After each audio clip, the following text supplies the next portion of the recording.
Everything he said, everything he done, don't you know it's been haunting me? Took a shallow blow from behind, you know it. Too bad that I'm still walking, babe. And I knew it, that you would be wrong, but my heart made a fool of me. Think I'm done, but baby, when I'm done, you know a different side of me. You're here for a fight, then I'm ready. As hard as you try, you can't bruise my armor. Can't bruise my armor. Give you dips for a shot, take a hit and run. No point hiding, I'll find a way. Better hurts you to know that I'm finding my own. So much better without you, babe. You're here for a fight, then I'm ready. As hard as you try, you can't bruise my armor. Can't bruise my armor. You can't take me down when I'm steady. I'm built from the ground, you can't bruise my armor. Can't bruise my armor. You're all out of rounds. If I was you, yeah, I'd be scared of me. You're out of rounds and out of scratching me. What goes around comes back around until you're upside down. Tables turning now. If I was you, yeah, I'd be scared of me. You're out of rounds and out of scratching me. What goes around comes back around until you're upside down. Tables turning now. You're here for a fight, then I'm ready. As hard as you try, you can't bruise my armor. Can't bruise my armor. Can't bruise my armor. You can't take me down when I'm steady. I'm built from the ground, you can't bruise my armor. Can't bruise my armor. You're all out of rounds.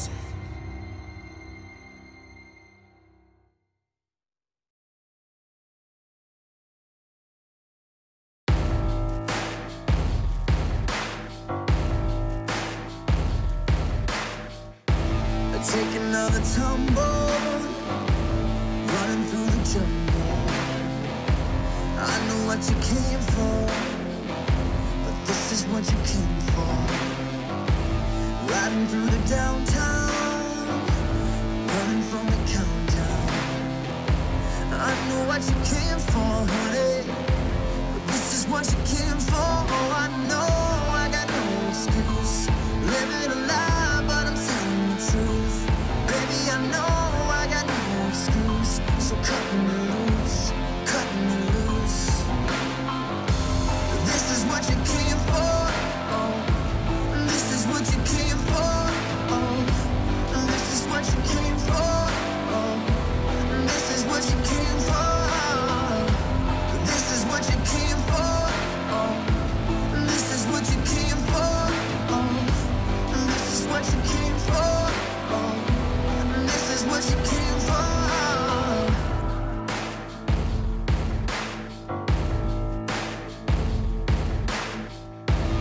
Want another fast night, ready for a fast ride.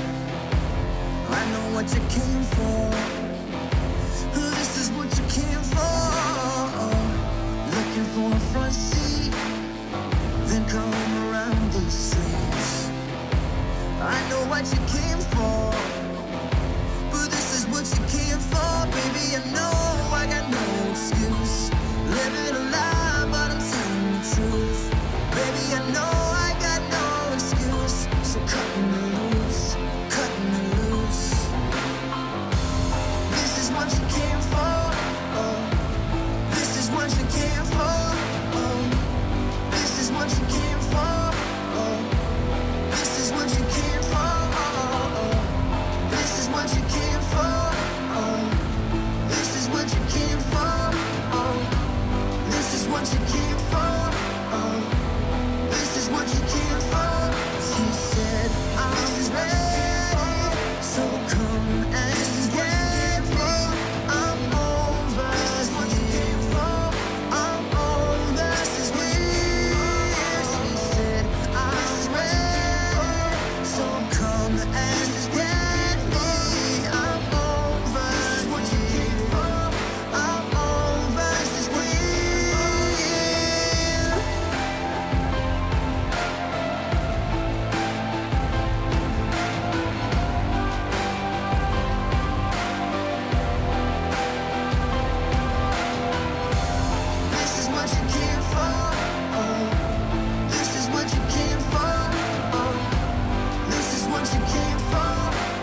TSM should not get Olaf in this game again unless they leave something really juicy up that you'd want to first pick over it. But I think with Skarner and Olaf being kind of in that same tier and Olaf being a little bit stronger in that matchup, that Olaf would still have priority.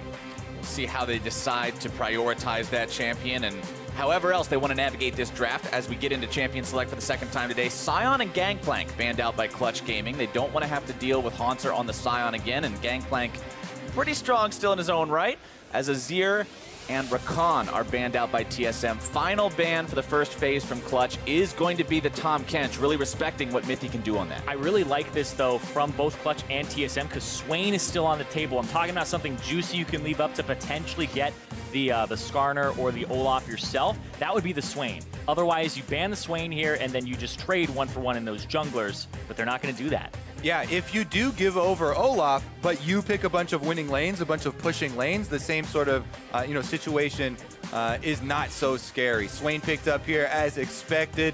So powerful right now on the patch, and a flex pick to boot, so that's why a lot of people liking him early on in the draft phase. I mean, the reason the Olaf felt so damn strong last game was just because of the fact that none of his lanes could ever help him. They were all permanently shoved, and now we'll have to see if that happens here again. Mike Young will be taking on that Olaf for the second game in a row, and he'll have Mithy backing him up on the Braum. Yeah, Mithy, the ban away the Tahm Kench. He's going to play Braum. It's the Tom Braum mom for him in the bottom lane. Just going to babysit Sven all the time. But now they have the Olaf. The Skarner will be the answer here for Lyra, but the Olaf still slightly favored in this matchup.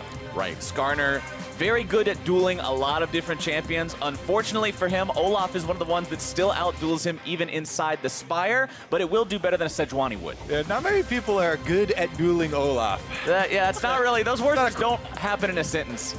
Oh, but they're going to try their luck here, and Hakuho with the Morgana banned away, goes for the Thresh, the old school pick for this guy. When he first came onto the scene, he was one in that big pool of Thresh players, the Thresh gods who came in, and I want to see how he performs on this champion here. They say he doesn't miss skill shots on Morgana. It's kind of the same story with this Thresh. I also really do like Thresh against things like this, right? Where he's going to have the Lantern to have some movement displacement for his team. When Olaf is trying to run you down and throws an axe through his target, he loses a lot of DPS if he doesn't pick that axe up. So if you move the person, he has to then decide, am I still going to chase this person, or am I going to pick up my axe? And it makes the Olaf player play a lot better if there's a Thresh in the game, because Thresh can also force him to use his ultimate to get through things like the box or flays or hooks and stuff like that. So definitely like putting a little bit more pressure on the player to perform. You gotta love having that extra agency to control what your opponent's going to be doing, especially when he went off like Mike Young did in game number 1. Clutch Gaming needs to have somebody answer it, and if Hakuho's Thresh is that answer, then so be it, they say, as they will also be up against Bjergsen's Rise this time around, as the second phase of the bans has already begun. You can see Cassiopeia and Caitlyn targeted by TSM. They don't want to allow Apollo onto that signature AD carry again. Clutch Gaming banning away the Ezreal, saying same thing for Sven. We're not letting him on that most picked champion. Yeah, bottom lane is going to be important, because as much as Thresh has these things that can force Olaf to play well, if the Olaf just focuses the Thresh and runs him down, Thresh cannot get away either. So it can't feel bad for the Thresh player, especially if there's a Braum in the lane and they're actually trying to kill him. Definitely some counterplay. And right here, I think you would go for your AD carry, but you don't know where that Swain's going to go, so you want to save that top lane pick for last. And regardless, I don't think there's many AD carries left that have move blocks or ways to get away except Tristana. And so you're kind of locked into Varus, Jhin, Xayah as well. So no matter what, the Skarner will have an okay time reaching whatever AD carry this is. More on the rest of the team to peel for him as they go for the Varus. You will see that again this game, just like we got to see in game number 1. TSM repeating a couple of picks. I mean, if it works out the first time, sometimes you don't need to switch it up. Can still fit very well into the next composition. Clutch has 2 picks left to go. They make them both here. What are they going to start it off with? We did see Kog'Maw banned out last time. No ban this time means Clutch pick it up. That's a Wiz Fusion special from way back in the day. The Kog'Maw definitely feels comfy on it. And the Gnar again. All right, taking the Gnar means that the Swain will go into mid lane against Bjergsen's Rise. And TSM now get the final pick of the draft to take what they want into that Gnar from solo. And it looks like Haunter's thinking about the Ornn. I was kind of expecting the tank pick here for Clutch, because when you have the Kog'Maw, having a very solid front line is fantastic. Something like a Cho'Gath would be really good, especially against Ryze too. Yeah, also especially considering like the 0 jungle proximity that we kind of associate with solo on the top side. You know, it's probably not going to be a situation where they're trying to camp for solo and get him ahead on the Gnar to try and, you know, get some sort of pressure that way. So we'll have to see, you know, how he does, because Hansar on the tank, able to join the rest of the team. You know, he is Ornn. Ornn's ultimate for team fighting is just such an insane difference, especially against these low mobility carries here. Swain and Kog'Maw. Skarner hates being kited as well. It just seems like there's going to be a lot of large AoE slow paths that are going to make this difficult for those guys to play. Yeah, and there was another level here as well, because they picked the Braum very early, so you don't want to take Ornn away for yourself, because the Braum will counter it. So they kind of got that at the very end of the draft because the way they had set it up. And when you have Braum and Ornn, you can pretty much fill up the entire screen with giant, CC ability. Stuff everywhere. There's so many ground effects that there's no way you can properly navigate those. And like you said, especially as something like a Skarner or a Swain that wants to get... Well, Kog'Maw, you can at least have range. You can at least use your W and fire from a long way away. But these champions that want to get close and can only do so by walking through all this treacherous pathing, it's going to make for a very difficult time. But Clutch Gaming think that that's the recipe for success this time around. We'll have to see how well it works out for them, or if TSM is going to take us to match point after only 2 games. All right, Clutch Gaming. This is the time to try and make their switch and flip this series around. Will they have what it takes, or will we get another 3-0 like we had yesterday? Remember, Clutch was the team that managed to take down TSM in both regular play games of the split. However, that was before TSM flipped their own switch and really started coming together as a team and making those strides in the second half of the split. Exactly. There's an asterisk next to those 2 wins for them, because they had beaten them right before the end of this first half, and then they immediately played them in week 6 right after they had crossed the halfway point. So it was pretty much back-to-back weekends where they played, and Clutch came out on top. But since then, TSM, like we said, they went 9-1. They're now 10-1, and they're on a 7-game winning streak. And a large part of the discussion around the team as a whole around Mike Young. You know, you talked about one of the youngest players here in playoffs, and what we saw early on in the season from TSM looked like not on the same page at all, you know, having a lot of trouble there working in with the rest of the team. But game number 1 was an example of how to integrate Olaf extremely well and utilize the early pressure as a team to get a huge advantage. And they're trying to do it again. Exactly. As you're talking about it, Kobe, speak of the devil, that forward percentage is insane. He's basically living in Lyra's jungle and completely making him obsolete. But Lyra's going to go to the other side. He's got to take the Spire so they know where he is. That's the thing about the Skarner Spires. When you're counter-jungling or when you're getting counter-jungled, having those captured lets them know what's going on. As soon as they see that denied, Clutch Gaming knows Mike's in their jungle. Yeah, it's not too big of a surprise here, as both of them, you know, picking it up, and having that knowledge isn't going to dissuade anyone from going over there. Now it's actually much more even ground here for Lyra. You know, he's fine clearing out Raptors as well. Second, both of these champions, one of the big pulls for them in pro play is actually how effectively both of them, you know, can clear out the Raptors. So should be more of a trade this time around, and both teams aware of splitting the map. TSM have jungle priority on the bottom half of the map for the beginning of this game. Clutch Gaming on the top side. And that kind of adaptation is what we talk about with wanting to see the changes the teams make between regular season play and between playoffs, is saying, hey, this went wrong in game number 1. It's got to be fixed now. Exactly. They definitely fixed it there. Getting more than 1 quadrant of your jungle is definitely what Lyra, that's the goal coming in here to game 2. Mission accomplished. For the early game. But look at Mike Young. He's going for an early game gank bottom, but actually no, he's going for Krugs. He's trying to trade that, but they spotted him. Clutch is aware of what might be going on here. Mike Young just hanging out in the tri-brush, not starting up the camp yet, realizes that could be a little bit too far forward. Bjerg's going to make the rotation down to see if maybe they can force something here. And that's going to be a little bit expected. I think they saw Bjergsen roaming, and there's the hook.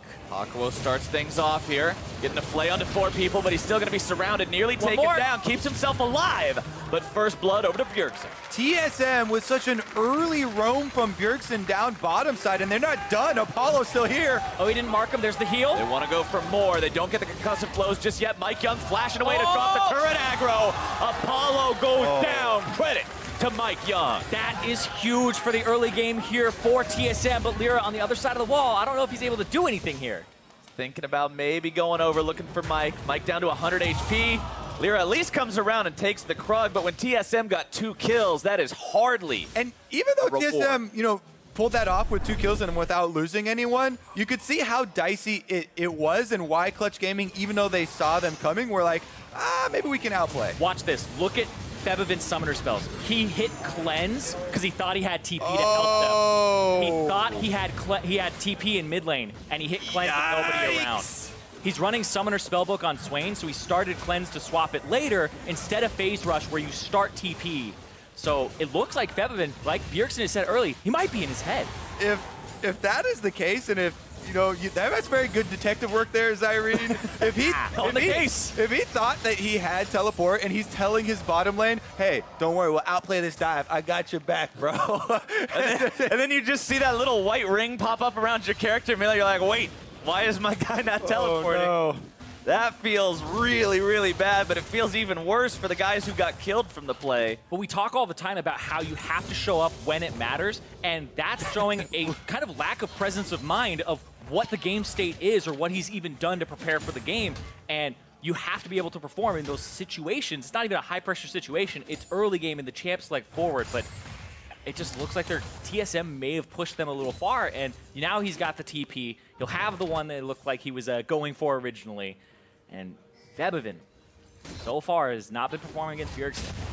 Lyra invading towards Mike Young now. Lyra's got the ability to take him down. Mike has no summoner spells, and he is caught out. Lyra makes the play. That is for game 1, he says. Revenge.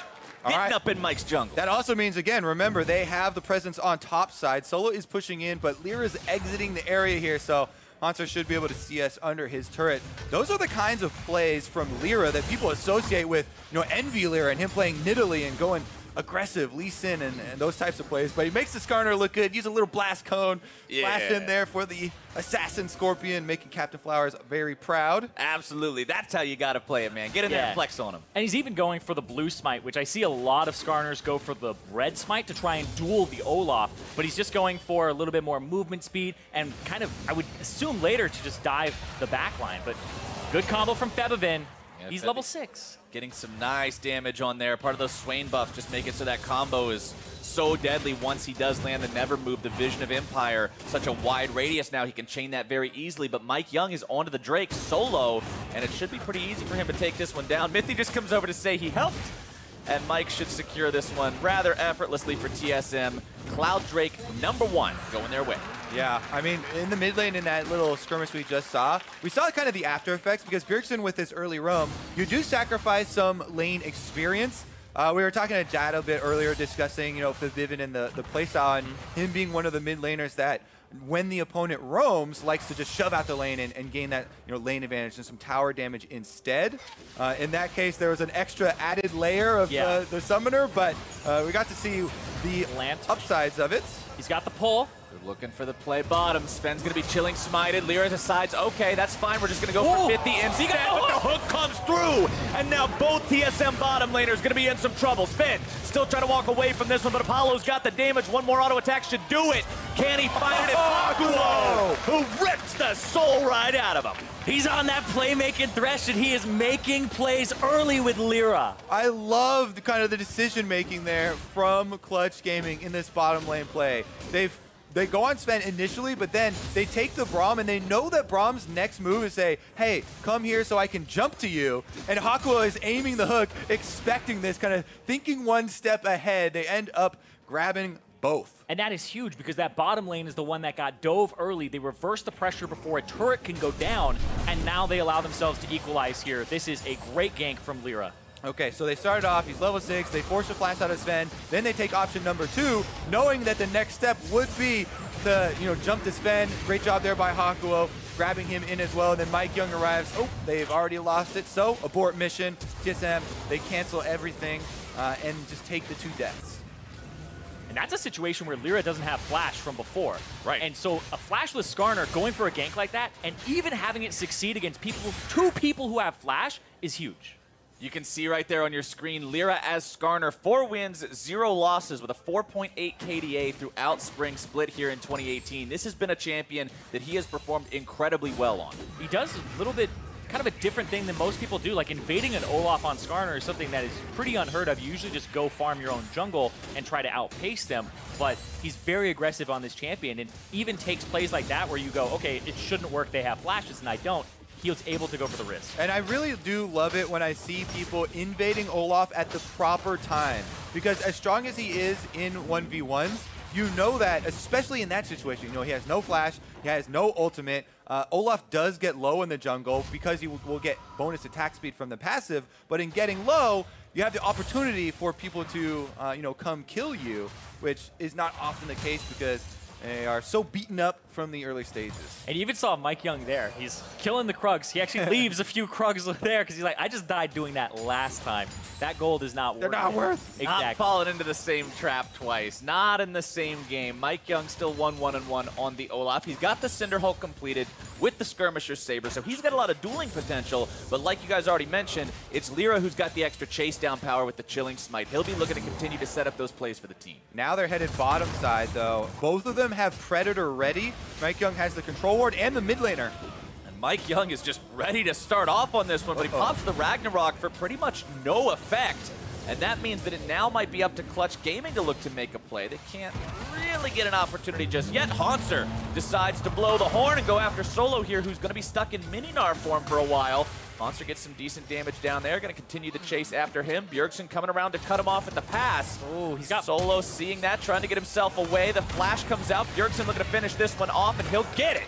Bjergsen grabbing himself another kill. Haunter kind of the herder right there, just corrals Solo, feeds him right into the jungle, pushes him towards Bjergsen, and they end up flashing for it, but secure the kill here with the CC combo. Solo didn't even get to use his flash. Didn't kind of expect Bjergsen coming around to cut him off, I guess. Yeah, it was kind of strange because he didn't want to use flash there. He could flash over the wall, but I feel like he doesn't want to waste a flash for no flash in return. Well, you would have wanted to flash earlier at the Rift Herald wall, Exactly. which he was right next to get out, but thought he could get out of there, saving the summoner spell. I know that feel. You never want to utilize those never wanna before waste it. you really see the whites of their eyes. But I actually think it's better that he doesn't use it there. Like, people get criticism for not blowing summoners, but he's going to blow flash and get nothing in return at that point earlier. It's like Haunter's not going to flash after him. This case, he dies. Bjergsen blows both of his summoners. There's an opportunity for Clutch to exploit Bjergsen's low summoners, and it means that Solo has his flash so he can continue lane pressuring. I actually think it's okay that he did that. On the lines of Bjergsen's resources, though, I think it's very important to point out this early into the game, only 11 minutes here before any big-ticket items are completed. Bjergsen paying a lot of respect towards Lyra and that playmaking potential on the Skarner, rushing the QSS to make sure he's not the victim of that pull. 2-kill rise here, definitely a formidable opponent, and he does have Realm Warp available, so both side lanes do have to worry. Whenever they see, Bjergsen just drop off to one side, they're gonna have to definitely respect the possibility of him coming in, and that makes a lot of this vision around mid lane very important. A lot of vision around this Drake pit's going to be very important as well. You can see 30 seconds away from second Drake. It is Infernal. That's the one everybody wants. That's the one that's going to contribute so much to either one of these teams if they can get it. So priority over that area is going to be paramount, at least until that next Drake falls. And I always like to look at gold right before. It's coming up right now. Febiven has 1,700 gold, so he's backing. He does have TP, and Bjergsen's sitting on 1,500. Yeah. Bjergsen has 1,500, and he won't be able to spend that before that Drake spawns and potentially show up to that fight. So you see the Abyssal Mask now completed for Febiven, and he's going to be able to show up there. Uses the TP to get back to mid. Abyssal Mask for Febiven, and he has the hourglass, or the stopwatch, excuse me, ready to go, which can be absolutely team fight winning if the Swain can get that ulti off in a great spot, pop the stopwatch, and ignore some damage. And because of that, I actually think that Clutch Gaming should have priority here because they get to shove out mid. But Bjergsen, he's going to back. His Ignite is coming off cooldown. He can swap that for TP and show up himself. Oh, actually cancels it. So if they start it now and go for a fight, Clutch is actually favored. Yeah, Clutch Gaming can start off with the blue steel first to set them up for this. Mike Young is in the area, and TSM looks like they don't want to give up the Infernal, though. Ooh. Likely wanting to give the blue buff over there, but Febiven misses it by about 5 HP, so they just give it over to Lyra instead. Every second matters here because now Bjergsen got to back. I don't even know if he has to swap out his summoners. He's waiting to see if he needs to. Yeah, he's going to do it anyway. And now TSM are actually in a better position because Clutch went for the blue and they wasted a lot of time. Solo does have Mega Gnar pretty close to popping, though, so Clutch Gaming could go for it. Yep, there's that the Infernal TP. Drake's in some trouble. Here comes the fight. TSM has priority over the pit, and they've already got the kill onto Hakuo. Is anything else going to be even happening to that when a Solo can't find the backup for his Mega Gnar ultimate? Now on the front line, it's going to be Haunter having to run away. Oh! Wants to go in, and he finds the never move. The follow-up is there, and Lyra's able to grab the kill onto Mithy. Sends Kog'Maw food, and Apollo makes it 2 for Clutch Gaming. And they're going to be able to get the Infernal Drake afterwards. TSM can only push minions in the mid lane. That was a huge turnaround. Solo's ultimate to delay the damage, even though Clutch weren't in a position to just absolutely wombo combo them off of that. It put TSM in an awful spot, and they were able to chase them down and get that Drake. But Bjergsen looking for a little bit of a trade. Febiven, no ulti, no summoner spells, so he's not really looking for anything to do with this fight. But Clutch Gaming have got to be ecstatic with the way that played out, because it looked like it was starting pretty wrong. Yeah, and that is also going to push Apollo ahead in the Rage Blade race. Very important between these two AD carries.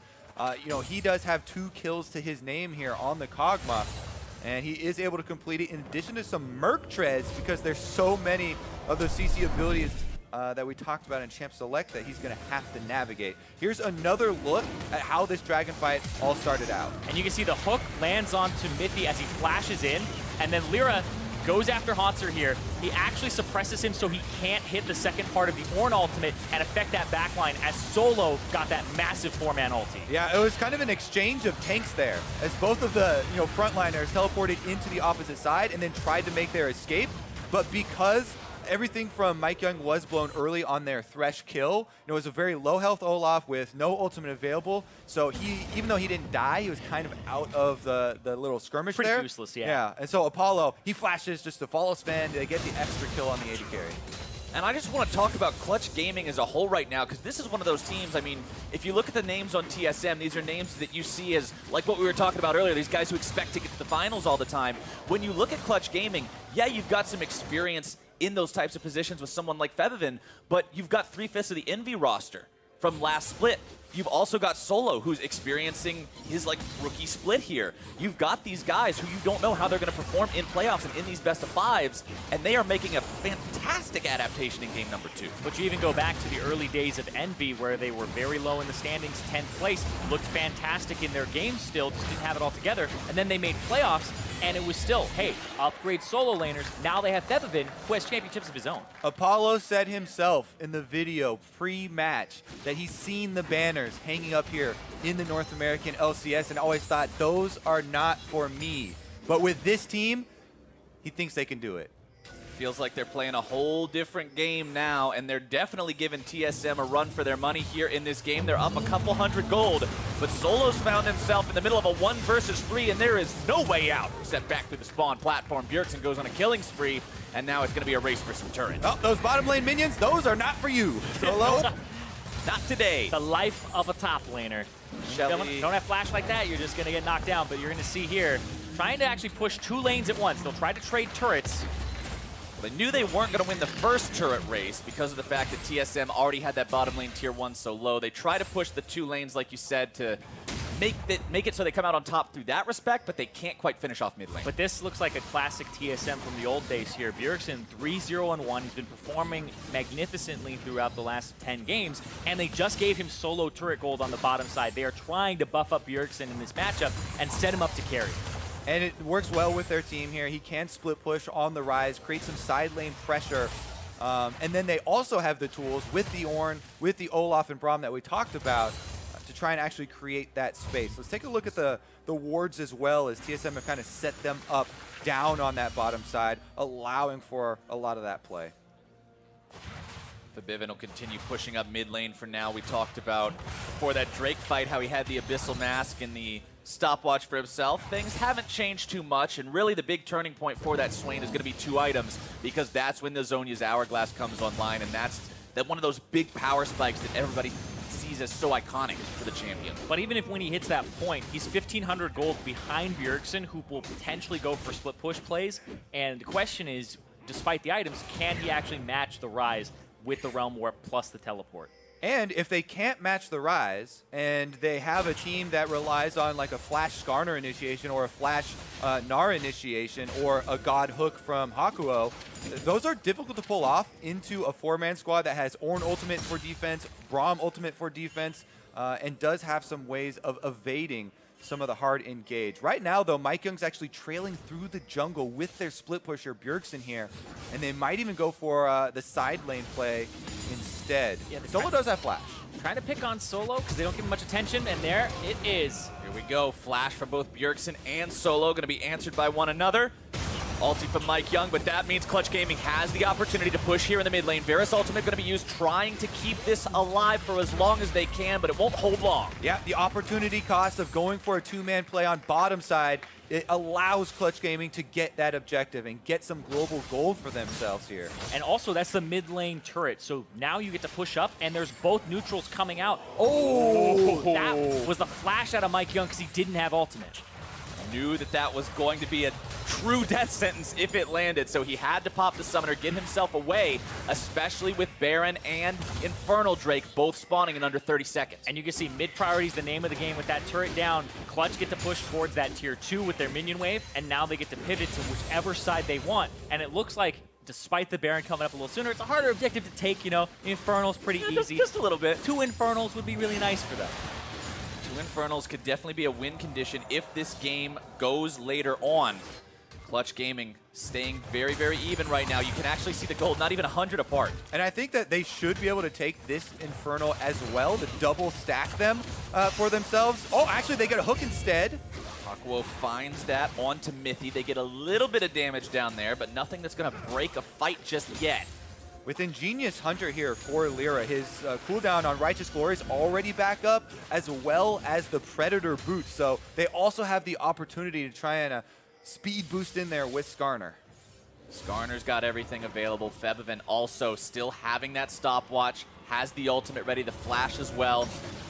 Apollo with that Rage Blade completed, but the same thing can be said for Sven. Both these 80 carries being those 1-item power spike champions that get to rush Rage Blade means they'll be on pretty equal footing going for this. But now, once again, they're burning it down. Starting up the Infernal Drake, but they are doing it way too fast. Clutch Gaming wants to get in there, but they can't do a thing.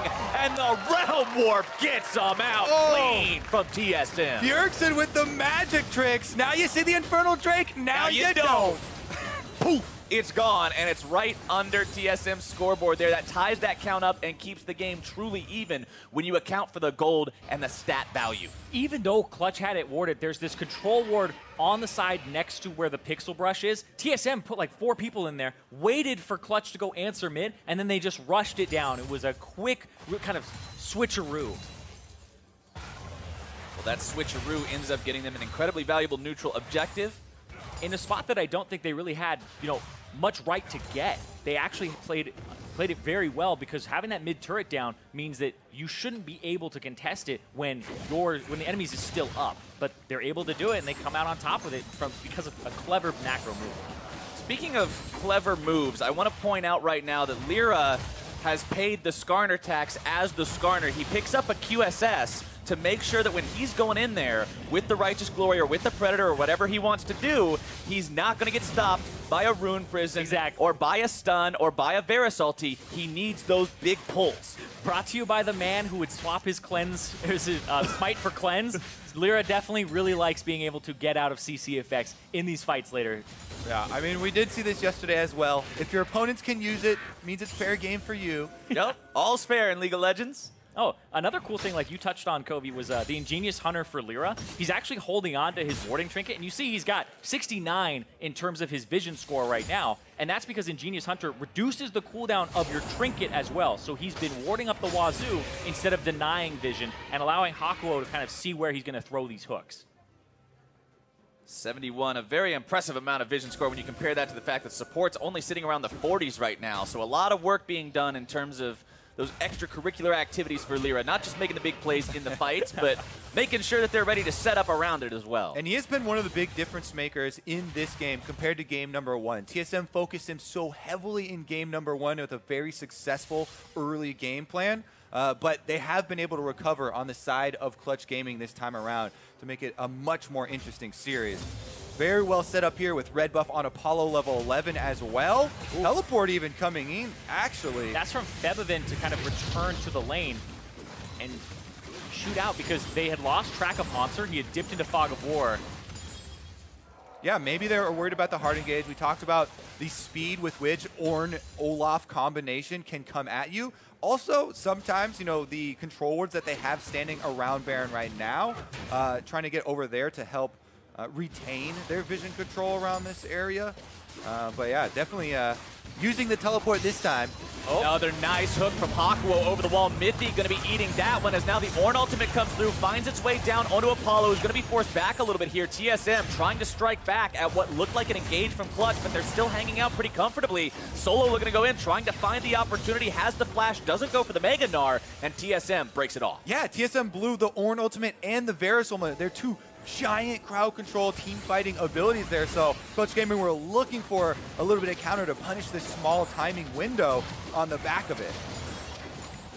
Looked like you might have been able to see the potential for a flash into Mega Gnar ulti there, but the issue with that, I think, is then Solo's the only one up there, and you can't quite get everybody else to follow in time. And everybody else has flash on TSM, so if the damage isn't there immediately, they're just going to flash away, which could be good for the resulting Baron fight later, but it probably means you could lose Solo, and they could just counter, and then you lose There's too many Baron, question marks on it, yeah, right? There's too many thinking emojis. You don't want to have actual question mark on you. No MIA pings, no MIA pings. Yeah. We're not looking to break the ping spam filter here today, boys, but Clutch Gaming are looking to break down some of these TSM wards in the Baron pit, but that one, very sneaky, hanging out in the very back there, as Clutch Gaming will continue hanging out around this river brush. Lyra far forward into the enemy jungle to capture the Spire. If Clutch Gaming can ever force a fight around one of these, that could be pretty helpful for him, but the Ornn ulti comes through, ends up hitting a field goal instead, not finding anybody important or anybody at all. Mike Young going to be soaking some damage on the front line now as Solo goes into the Mega Gnar, goes for the single man slam onto Hanser, and they've got him. That was even without Fabibin near the rest of Clutch Gaming. Very well played by Clutch Gaming there to evade the initiation and kill Hanser afterwards. It's going to mean they start up Baron. There's an answer here, though, available. Mike Young with flash. But Lyra also able to go in, and he pulls in Sven. Mythy having to walk away now. Solo goes down. Sven grabbing the kill onto him. TSM will stop the Baron attempt for now. Never move, not finding its way onto Mythy. Clutch Gaming will be forced to walk out. Yeah, because it's so early in the game here, the death timers on the top laner that they killed not long enough because Hanser has teleport. So if Clutch Gaming went back to Baron again after that kill, then they'd also have to worry about Ornn teleporting in. So they're just going to take their kills and walk away with the extra little bit of gold. Here's another look at the initial evasion. And what happened was he kind of splits him down the middle, predicting a move up from Apollo, but then when Hanser goes forward, they stun him, throw him into the wall, stun him again, and he just actually cannot move because Febvin gets in range to pull, and that's another displacement and a stun. That thing is so jarring. Yeah. Confident play there from the duo of Clutch Gaming. Then here they've got the Skarner flush threat. The extendo sting, just pull him right back in.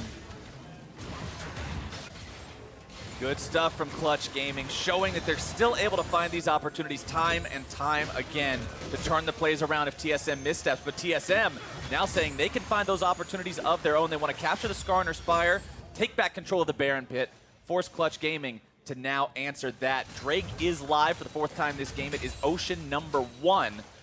We'll see if the teams choose to prioritize that. It's honestly not very high value right now, but remember, we're getting really, really close to the point of the game where the next one killed will spawn an Elder instead. 29 minutes is that cutoff point. If this Drake isn't killed before then, Elder will come up next. Well, it looks like the mini-map, Solo is down around there. Maybe he's just messing around with the Scuttle Crab as he walks away from it. But yeah, you're right. Like, the pull right now between later game Ocean Drake or top side Baron vision control is so big. Hakuo is the target. Ornn ulti comes out, forces the flash away from Hakuo. That's a minute cooldown on that Ornn ultimate, so he just keeps throwing that out every single time it's up. Mira wants to go in for somebody. Man, he's fast, but not fast enough. Can't quite close that distance. Gotta get that Spire. Go a little faster. If only, man. If only. Skarner's all about going fast.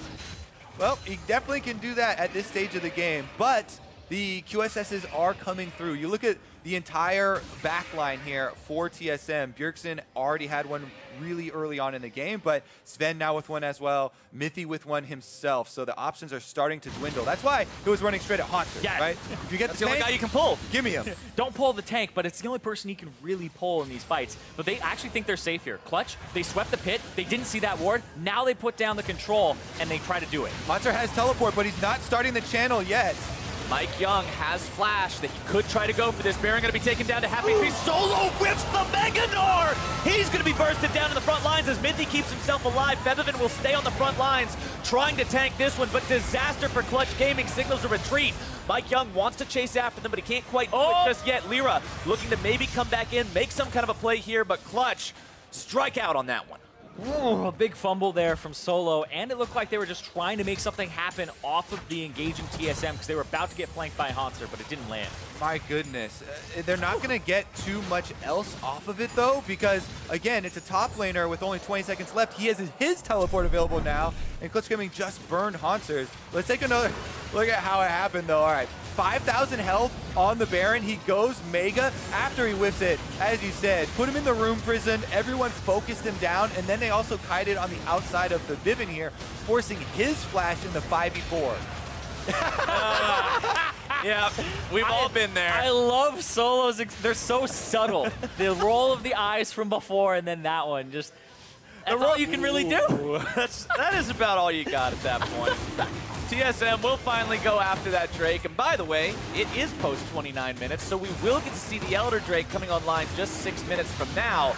And that will be yet another big uber buff for these teams to fight over that could very well determine the tipping point of this game that has almost reached 1,000 gold difference, but it's bottom lane where Haunter's looking to make the play onto Solo now. He's got Bjergsen hanging around nearby, could come in with the Realm Warp. Solo goes into Mega Gnar, still walking himself away, gets underneath the turret. Solo has just been picked on pretty much all game. I feel like all season. Yeah, the expression shows it all. A lot of coins there mid lane.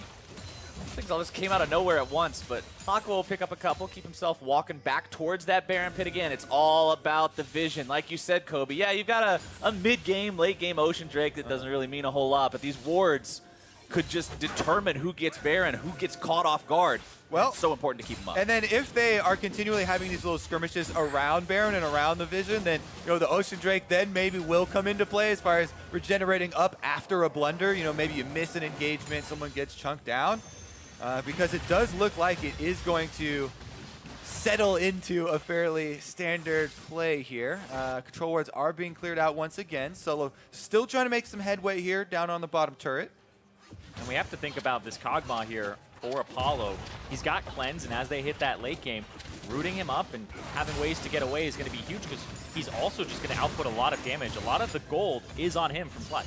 Okay, going for Solo once again. Bjergsen gonna find him. Really doesn't like this little Gnar trying to make those moves. He does. Wait. So he didn't have vision until they saw Olaf see look at this ward up on the red buff. So he was worried that there were more members of TSM coming. That's why he started channeling. All right. Then he decided there aren't, so he wanted a lower cooldown on the teleport. It makes sense now. It makes sense now. I got you. I'm working through the brain. I was like, no, we don't get 2 teleport misclicks in the same game. That's that. I refuse to accept that. Bunch of detectives up here. Gotta follow the super sleuths. Everybody's figuring it all out. That's our new crime drama that we're gonna have out soon. NALCS Super Sleuth, starring Kobe and Zyrene. I mean, Sleuth doesn't sound. I'll be the sidekick that just doesn't actually solve the mysteries, but I'm there for comic relief. You just bang through the wall every once in a while. Start shouting at everybody. He gets to be Watson on the side, Yeah. I can handle that. We can make that work. Meanwhile, they've actually made a side lane change here on Clutch Gaming. Solo's had enough of everyone expending ultimates and flashes and teleports on him, so they put Featherman down there. He has his teleport ready, so they're exchanging out the canceled teleport for the availability to join this Baron fight, and they're going to have him try and keep those minions under control. But again, it retains such an intense amount of pressure here around this fog of war because Hanszer continually throwing out the Ornn ultimates, fishing for picks. Trying to find those picks could be the difference in who gets to start this team fight off their way. And one thing I want to point out too, what will be a difference very, very soon, the QSS on Bjergsen, he's approaching full items, and at that point, you're stuck with this sort of dead item that isn't dead because you need the active effect. It's incredibly important, but at the same time, not having that 6th item that's some sort of real AP itemization is going to feel really bad for your damage output compared to what it could be. Yeah, the only thing I think that you could really do with that is swap it out for potentially Zhonya's later and say you'll Hourglass if you think you're going to get pulled, but that's kind of it. I think he would keep the QSS, but you see Clutch Gaming starting up the Baron. Once again, daring TSM to answer. Solo's going to be tanking it for now. Bjergsen coming in with the TP. Clutch decide to leave. They'll pick up the Scuttle Crab instead. Bjergsen cancels it, so he would have to walk over with Realm Warp, so Clutch Gaming could go right back onto the Baron and start it up. TSM still pushing. This is it. Do or die for Clutch. They decide. I don't know if they're going to do. Lyra still wants to go in, still looking to make the pulls. He goes in, he goes after Hanszer, the one man without the QSS, but he gets away. Mithy can't do the same. Febiven finally popping the stopwatch as the Ornn ulti comes right back after them. Mike Young gonna be looking to go unstoppable, but Hanser's out of the picture. Febiven takes him down. TSM 3 versus 5 will yield the Baron. Again, the ideal target for Lyra to get with Skarner is Hanszer, the tank, because their AD carry Apollo has all of this % health shred. He'll melt him just like it would melt anyone else, and that is the non-QSS target. Exactly, and Hanszer, he doesn't have adaptive helm yet for the Kog'Maw. He's purchased the Abyssal Mask, so he isn't actually incredibly tanky against him just yet. And things are going to get even more difficult now that that Baron is up and running on the members of Clutch Gaming. Let's take another look at how they did it here. So Hanszer actually gets pulled in, but Mithy jumps to him, and the Swain root, watch Febiven here, he'll throw it out after, throws it here, and it actually gets Mithy on the back, jerks him in after, and then they change their focus after the Swain E and passive were used. Yeah, Hanszer trying to get out there with the flash. And then in the end, Febiven flashes forward once again, snags him with another one of those nifty roots. Yeah, it's very jarring. And also, Hakuho, he pretty much full purchased, I believe, the Banner of Command there as they went back. Speaking of full purchases, Runon's Hurricane for Apollo means this Kog'Maw's teamfight damage is going to be even more ridiculous than previously stated as Clutch Gaming decides to push up the mid lane. Baron buff ready to go. That Banner minion doing what Banner minions do, pushing towards the TSM inhibitor turret line. And Clutch is 4-man strong, pushing this one. They should have Solo hanging around, Lyra there as well. 5 men now as Mithy gets pulled in, and that's the kind of hook you need. Lyra takes some damage, but Clutch Gaming still able to find the kill and the inhibitor turret and the whip from Hanszer. Now it's TSM who are struggling. The QSS onto that tank. There are no more good ult targets. It feels bad for Skarner, but it feels damn good for Clutch right now. Oh my goodness, Hakuho just little icing on top of the cake right there. Lands the death sentence. They secure another kill. Mid inhibitor's been taken, and Clutch Gaming are right back into this one. Let's take a look. Wait, are they going to finish this Elder Dragon or go for a fight? Clutch likes to fight a little bit more than like to do Elders. Ooh. That hook over the wall almost finding its way onto Hanszer. Clutch Gaming not getting a lot out of that one, but expending the ghost of Febiven there in case the fight did break out in earnest. They peel right back towards the Elder. Yeah, you can see Mithy TPs to get over there. If they're going to try to contest this, TSM are ready to fight. TSM not willing to just let this game continue to slip away like this. Solo in the pit. He's got the Narbar ready to go. He's got flash as well. 5 men strong. Still looking to contest this one. The hook comes out. Bjergsen's going to be kept safe for now. Solo's still going to be on the front lines. Mithy dead. TSM mounting their counterattack, but Solo's still the only one anywhere near gone. Febiven tanking things up. Still got the ultimate ready. TSM wants to wait until this dissipates. They want to allow that to break. Hawkwell's not able to find the death sentence. Solo wants to get back, heal up, TP and return to the fight. Clutch Gaming allowing the Elder to reset. They want to go after the fight onto TSM instead. Nice to see us. Solo's coming around from behind, and Hanser's caught out. QSS cooldowns a little bit too long, and Febby goes on a rampage as Mike Young will try to get away with the help of Bjergsen. They'll do so, but Clutch Gaming with yet another victory. They are demolishing TSM right now. They get some more kills. They have a minion wave on bottom they can push with and get another turret before then finally retreating to that Elder Dragon. And this is a massive wave, and they have the banner back off cooldown here, and 15 seconds on that Baron buff. They'll be able to push this turret and maybe another with Haunter dead for 30.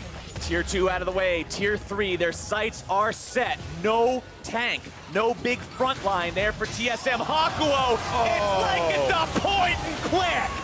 1 for 1, Mike Young's gone now, and there truly is no front line for TSM. Clutch Gaming still with the rest of the team going, able to take down the inhibitor itself, looking to make even more plays. Bjergsen incredibly low, still kept alive, getting himself away. Rune Prison down on Lyra, but he backs out. The inhibitors are gone, 2 of them now. And Clutch Gaming makes this look better and better. Oh my goodness. All right, now Haunter is up. Mike Young now down, and Clutch Gaming have the smite advantage to try and transition this. That was almost a 5,000 Baron power play right there. We'll have to check in on the Elder Dragon, though, because TSM don't want to give away this objective. And we're seeing kind of this structure advantage for Clutch, the fight advantage for them that's happened multiple times, but it's only actually a 4,000 gold lead for them. If TSM are able to somehow get this Elder, it could be a very close game, but right now, Clutch, we're seeing Lyra on point with 100% kill participation, and Hakuho, like you said, Flowers, he is making this Thresh look dirty. 2 inhibitors down as well. So TSM have to deal with so much minion pressure.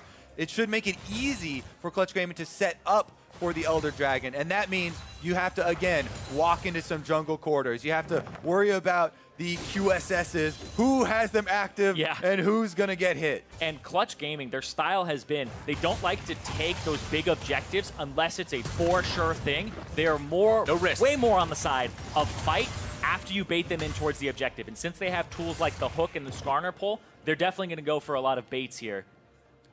Well, they've still got themselves 3,500 gold up. We're starting to hit massive itemization power points for pretty much everyone on the board right now. You can see 5 items online for almost everyone on the side of Clutch Gaming. Nearly at full build there for Fevivent, having the needlessly large rod in the inventory, still needing to upgrade that.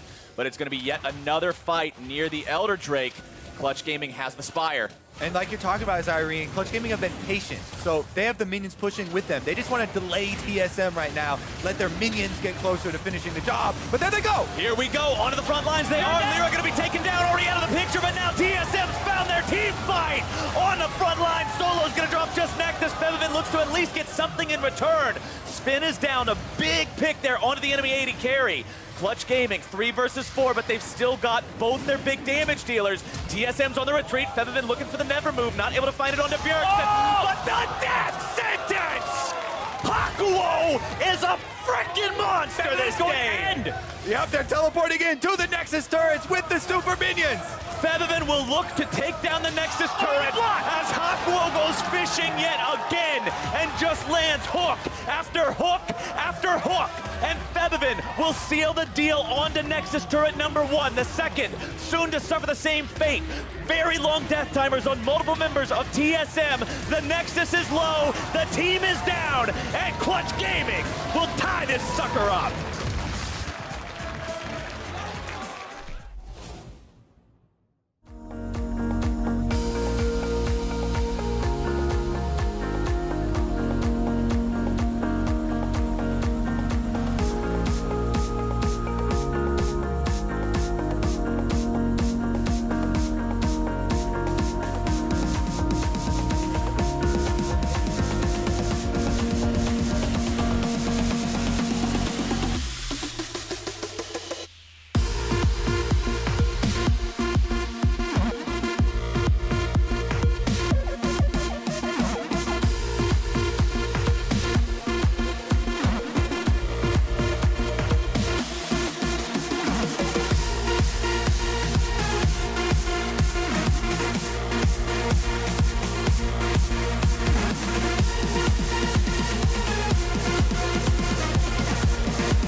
RNG at the same time also have blue side in, in this matchup. Invictus Gaming decided to choose red side for the second game as they had side choice, and that will give, of course, priority choice over to RNG if they do want to look towards a bot lane AD carry early on. Whether they want to prioritize the top side of the map, we will see. So RNG will ban away the Olaf, and the Braum coming into this second game also be priority Swain ban. Pretty much have to ban that one on this patch. Yeah, but already you see the change about RNG.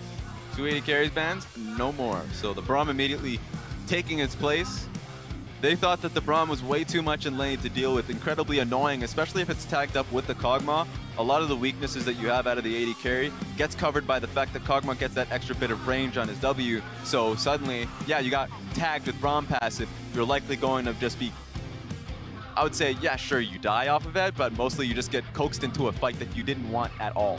It was Uzi and Ming that just wanted to be a poke lane. That was their whole intention in the lane, but they ended up getting coaxed into a fight just because Braum was able to get a proper tag. 2v2 winning is definitely not what you want to see if you're RNG or any team, in fact. Sejuani will be the final ban from Invictus Gaming, paired alongside the Sion as well, and Xayah out from RNG. So targeting the bot lane in the end, but now RNG, what's the priority? Gotta be a Rise, I believe. It's great for Xiaohu, and I don't think the Rise was the problem last game. In fact, even though he was going up against the Cassiopeia and the Cassio's great into the lane, he had strong wave manipulation to allow for ganks to happen. All right. Yeah, he was moving to those side lanes, but it will actually be the jungle, which is prioritized in the form of Zac for Karsa. So not looking towards the ADC, not looking towards Xiaohu. In fact, the setup from the jungle. It's a lot more safe, I would say. Sure, you can invade on a Zac, but we've seen what you can do with a Zac, what's clear he can have. So starting out of Wolfgang, maybe starting out of Raptors, we've seen a lot of weird things with Zacs, or just going for blue buff and a Gromp start at the same time. So I would like to see what Karsa could do with the pick really early on, just so he can mess up Ning's timing of, I guess, Karsa's camps. IG say, cool bro, I guess we'll just lock in one of the strongest bottom lanes right now and also deny that from Uzi. They pick up the Varus, they pick up the Tahm Kench. Beautiful. I really do wonder about that, because RNG banning out Xayah because they don't want the Xayah-Rakan matchup coming up, but they're never going to pick it themselves. They just allow Varus and Tahm Kench to go by the wayside, so I guess they're going to get pretty powerful scaling picks for themselves. RNG will counter that with their own Kog'Maw into the bottom lane here from Uzi, so taking a page out of Jacket of Buck, and it will also be the Karma pickup, so we'll see if that goes towards the mid lane here for Xiaohu. Yeah, it's likely going to go mid lane. I mean, every single time we see a Karma pickup, it's always in the back of our head that Karma can go support, and it's always possible, but it's just such a good mid lane pick a lot of the time. Doesn't really have a bad matchup, so we get to see what matchup Invictus Gaming want to pin into it. Invictus Gaming will look towards their jungler as well. Will be Skarner for Ning coming out here as well, so we know what the jungle matchup is going to be. We know what the bot side could be as well if the Karma goes bot lane indeed, but Invictus Gaming are looking towards their next phase of bans. This is going to be pretty interesting. It might come down to the same kind of tactics here. Invictus Gaming have strong lanes, or at least now they can play around bottom lane, while knowing that they're likely going to go up against the Karma in the mid lane, so they can start to really concoct a good pushing bottom side of the map. It's a little scary if you're RNG and you're just looking for scaling, stronger team fighting, but that's where Zac comes into play, because if you ever dive, is what IG do constantly, then diving up against the Zac, who is very good at counter dives, or at least counter ganking you, then it kind of puts a wrench into the plan. So I want to see if Karsa has enough vision in this game to catch out where Ning is going, where the plan is coming down, and protect his own lanes. Hopefully this time Ning will not just be all over him like he was in the last game. The matchup is not quite so stark as it was Olaf into Kha'Zix that time around. Lulu will be the ban from Invictus Gaming, and they're saying, okay, we see the Karma. If you're going for a shield comp around Uzi, we're going to put that one to rest. Yeah, the solo Q special. Duo Q's coming out with Kog'Maw, Lulu. Even Jingdong has done it. So we don't allow that to happen. If you have Karma, Lulu, we haven't even seen the top laner. It could just be a dirty Shen pick. That's just the pick you don't want to go up against in the later portions of the game. Could be that one in the end. Talia and Rise both going to be banned out here against Rookie. Going to be taking those away, but they also banned away the Orianna in Game 1, and that is still an option for them in Game 2. Now back over to IG for their pick. And here's the thing. Best counter to a pick composition, which is what's happening at Invictus Gaming. Skarner, Varus, good in terms of finding that pick and trying to deal damage to them. This time around, it's going to be Kog'Maw. Best way you can do it is shield comps. I mean, Karma's already that one answer, so it makes sense that Invictus Gaming are smart enough to take away the Orianna and to take away the Lulu. Really strong from them. The unbanned Orianna comes through from IG, And it's very common for them actually to give a counter pick or a last pick over to the Shy, or even JackeyLove, or even Ning. At the end of the day, Rookie very rarely gets the last pick for himself on red side, choosing to actually give it over to the team. So once again, will be the case as the Orianna comes through. Oh, I'm really worried. Ooh, I guess that turns hello. into the Karma support. Tank Karma top incoming. Yeah, unless your name is Shakarez inside, you're just going to go full tank Karma. So I'm worried for Zatai just because he has to blind pick immediately. And it's likely going to be a tank if they want this composition to work out.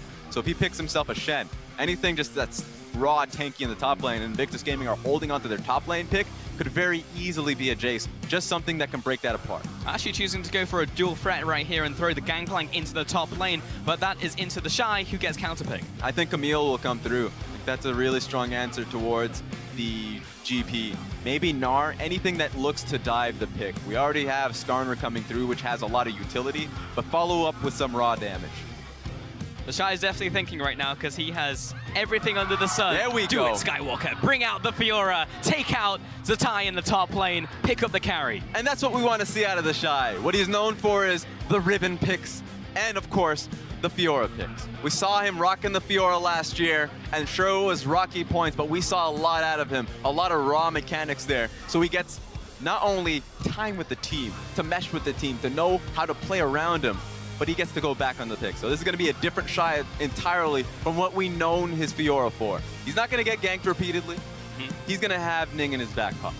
He's always going to be, at least going to be the 2v2 and top side. Also interested in what this Fiora is going to be picking up in terms of keystones. You can also see the win rate, pretty abysmal in the LPL, only a 26% win rate. It's been over 15 games as well. So the Shy is going to bring this one to the top lane, and we know he is extremely proficient on the champion. Yes, and even though I love it just because he is the Shy and he goes towards these carry picks, you gotta love it. But it's gonna be hard this time around. The reason why it has a low win rate is just because you do need items to get towards a relevant state of the game. GP was gonna be fine unless if he gets repeatedly dived or he finds himself in a 40-minute situation where Fiora just has a lot of items underneath her.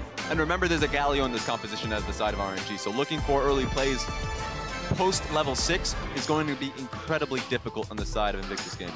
What about pre-6 rounds? Where should my eyes be? If I'm looking around the map, what do I want to look for?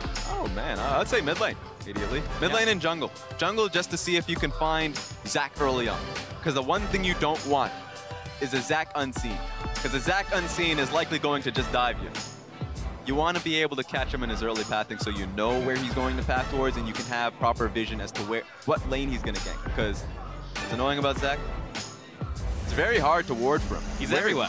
He could really just be finding you in the mid lane or bottom side of the map, and you wouldn't have the ability to catch him. Well, we're expecting Sparks to fly once again heading into Game 2. RNG and Invictus Gaming, it's our match of the week.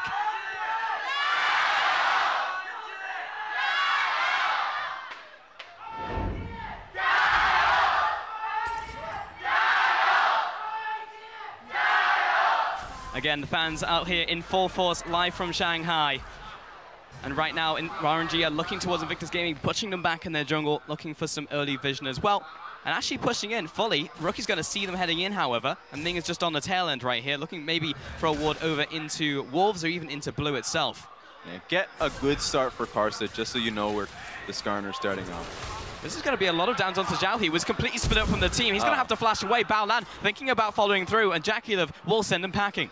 Yeah, they lost focus while they were invading. A lot of them were just focusing on Orianna that was trying to force a pincer. But then they lost Sahu. Sahu just decided to go in a little bit deeper and found himself right beside JackeyLove. Unfortunate from him. The straggler sent back to base, no flash, and also going to be late to the mid lane wave.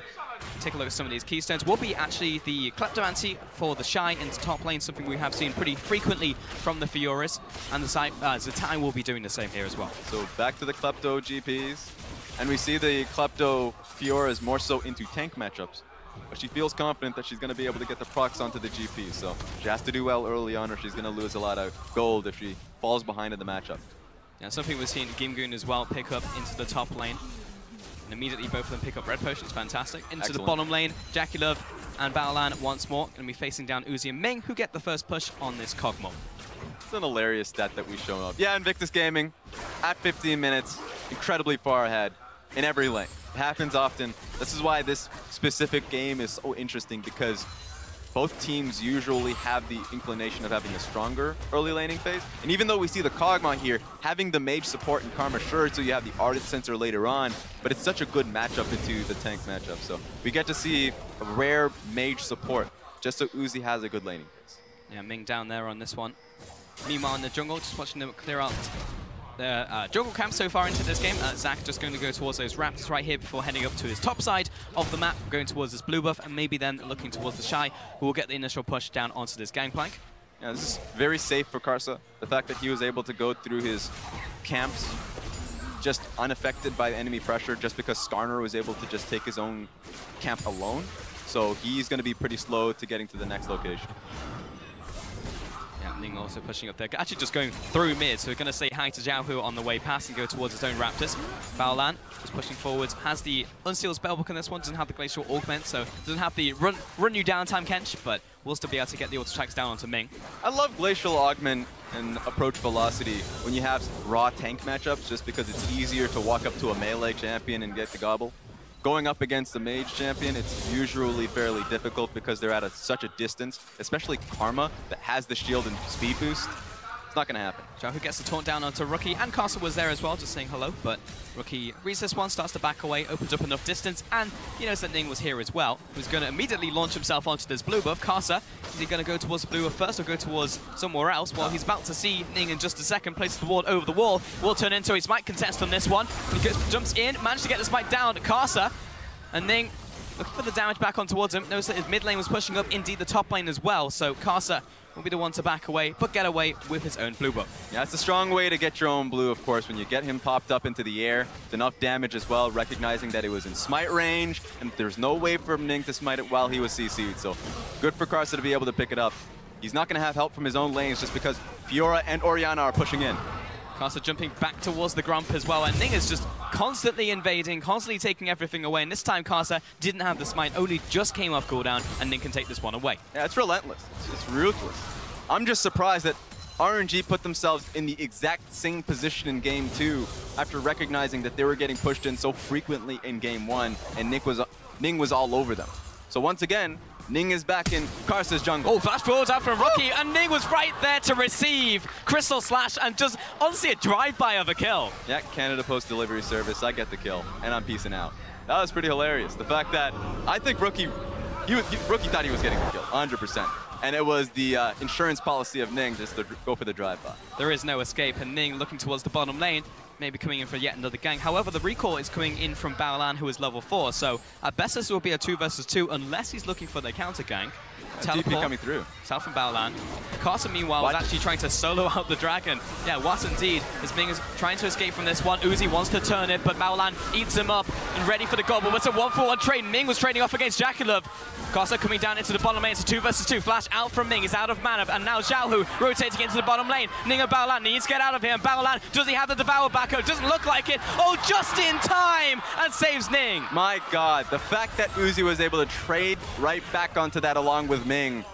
Hero play, because that should have worked out so well for Invictus Gaming. They tried that play with Baolan TPing into the lane, a 3v2, and somehow RNG answers back. You expected it to work out. Karsa was soloing the dragon as well, but he was able to rotate, and Xiaohu also managed to get there before Rookie in the mid lane, and somehow managed to get the pushing advantage or find that rotation on the Galio, so RNG are able to even it up in the end. I do want to say that, sorry to cut you off, Raz, but just looking at some of these gold totals once again, you even said it yourself, we see like in a very similar position. Top lane's ahead, mid lane's ahead, bot lane is only now behind because of that last trade. That's why it's kind of rough if you're RNG. You find these plays to make it worthwhile, the trade, pushing Invictus Gaming back out, and so you're still thinking bottom lane is doing so well for themselves. Tensius ahead, even getting a kill onto Ming, but then the solo lanes are still a major problem for RNG.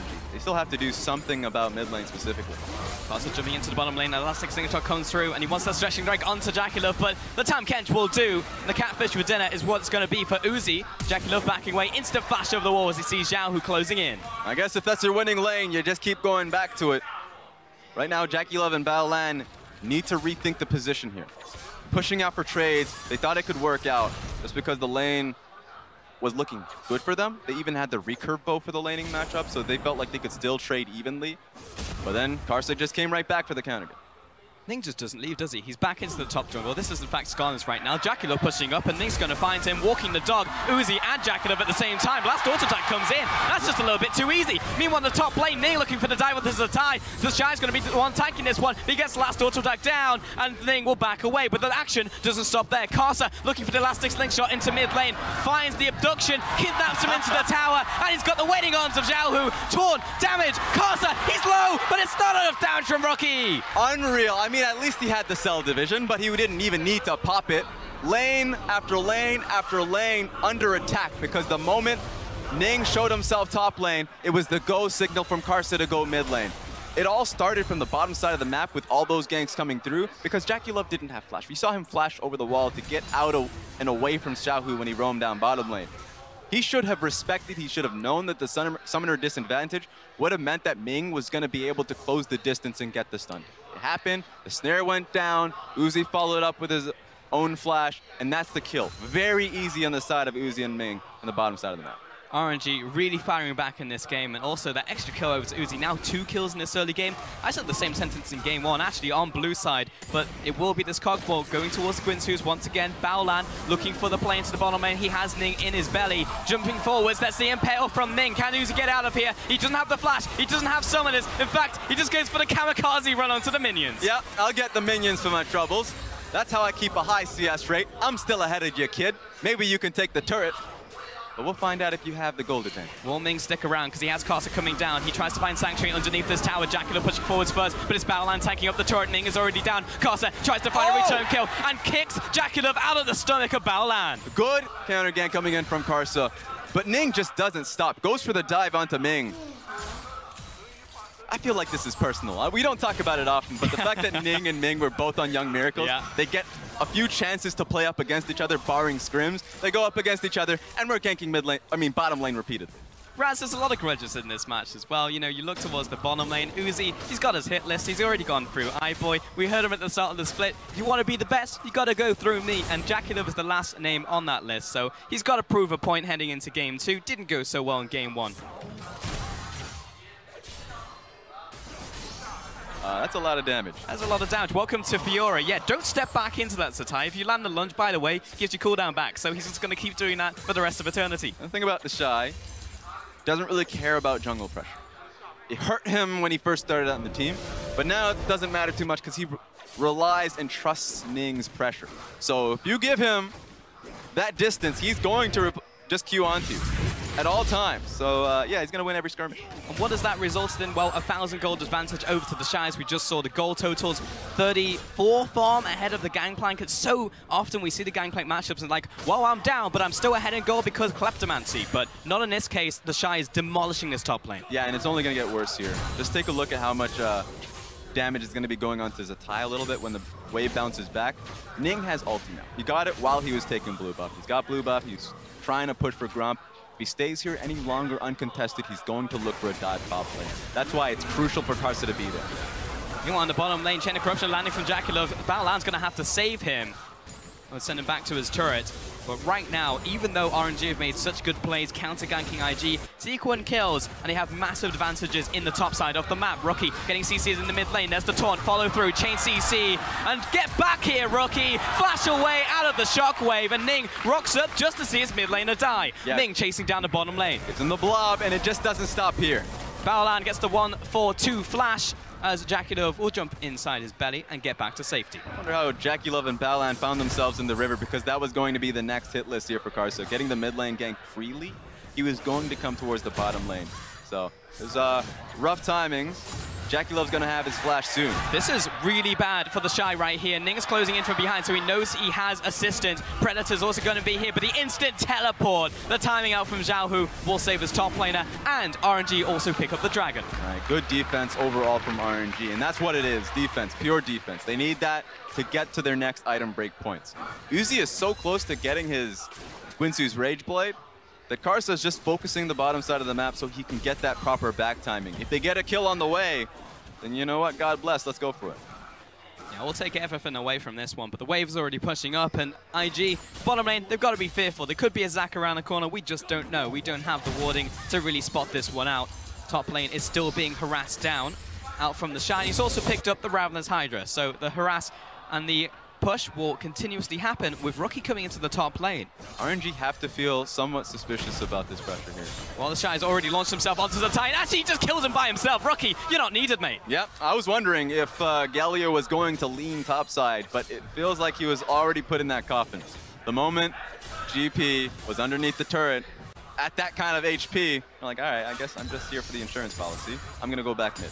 And Rookie does the right thing. He sends the ball over to the Shy, gets the assist, and he was like, well, that was the easiest assist of my life. I'll go back to the mid lane. Top lane will be the first tower of the game. 650 gold over to the Shy, who has now opened up almost a 2,000 gold advantage over the GP. Yeah, 2K gold lead up in the top side of the map, 1.5 in the bottom side of the map. Seems like RNG has a strong lane there. But Karsa, he's always going to take the opportunities to try and take down Rookie in the mid lane, but the response is coming out from Ning and Baolan, and the bottom lane rocks up, but Xiaohu, he's now getting caught out in the mid lane. It will be a 1-for-1 trade. A good response there. If you have the TK, you can just send them there for the defense. It's going to be a tower trade, you would have to believe, that now that both Jackie Love and Baolan are here looking for the mid lane tower. But if they pick up the mid lane tower, that is definitely a trade I would take any day of the week, Raz, if you're taking bot lane for mid lane.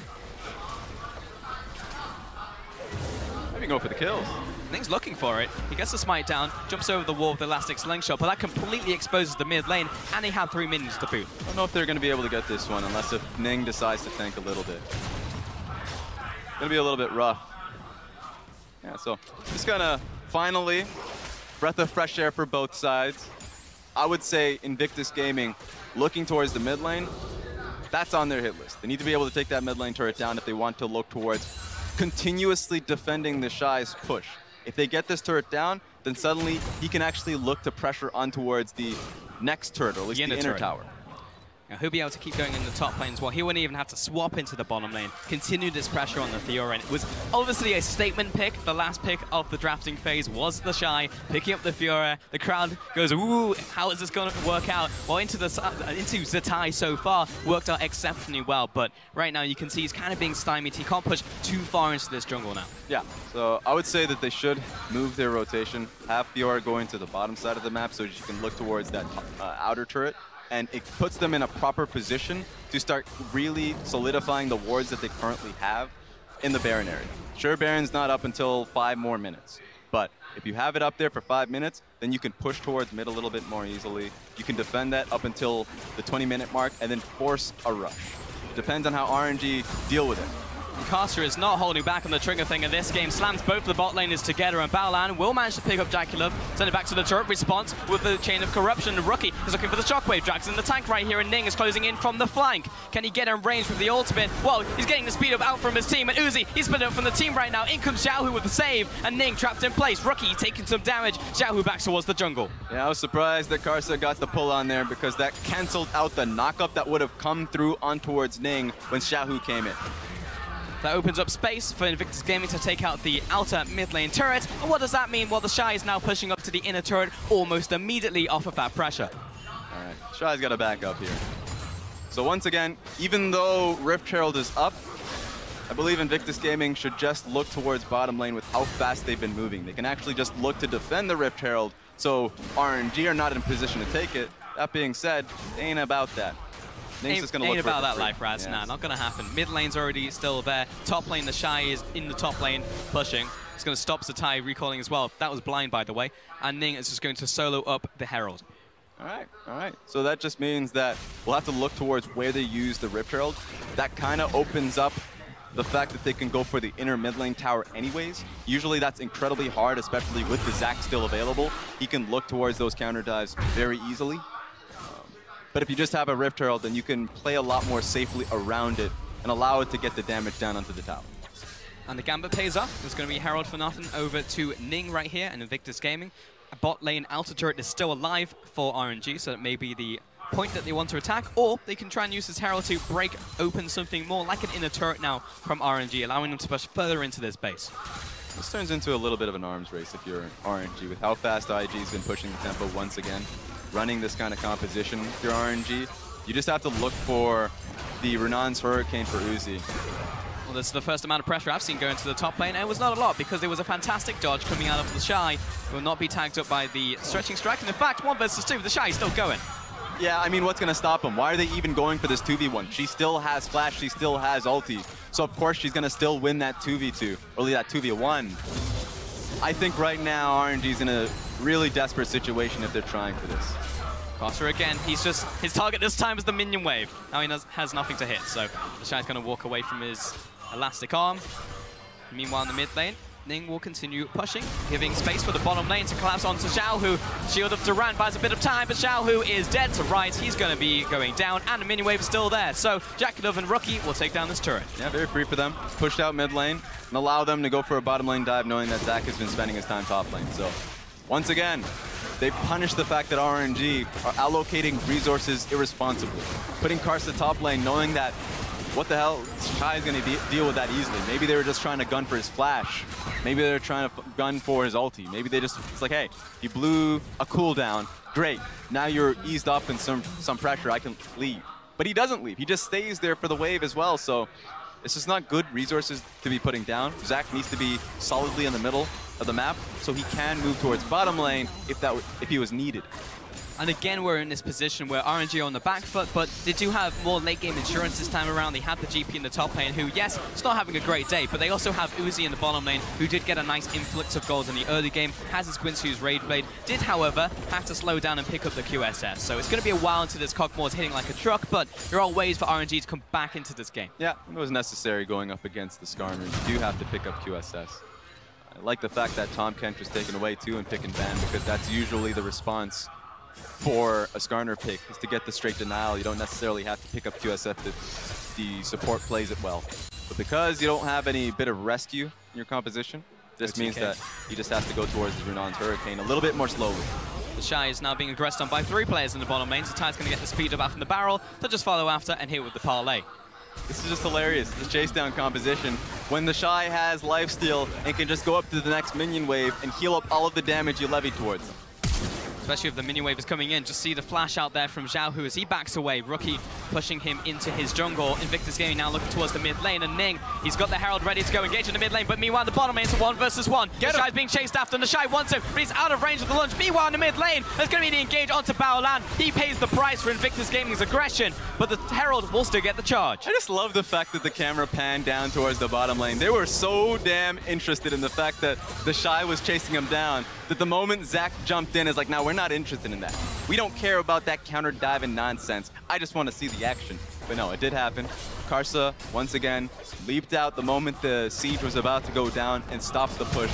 It was Baolan that was inevitably going to take the hurt from that, because if it was Jakilov that got knocked up, if it was Rookie that got knocked up, Baolan was in position to save him. He just means that he put his neck out for it. Just saw the Shy stats last time we played Fiora, 96 CSD. I have to assume at the end of the game, out of laning phase would be absurd, but again we can see this mid lane engage, and it came out from Karsa. Now what do you do if you're anybody looking for a siege up against the Zach composition? So this is what you have to be afraid of.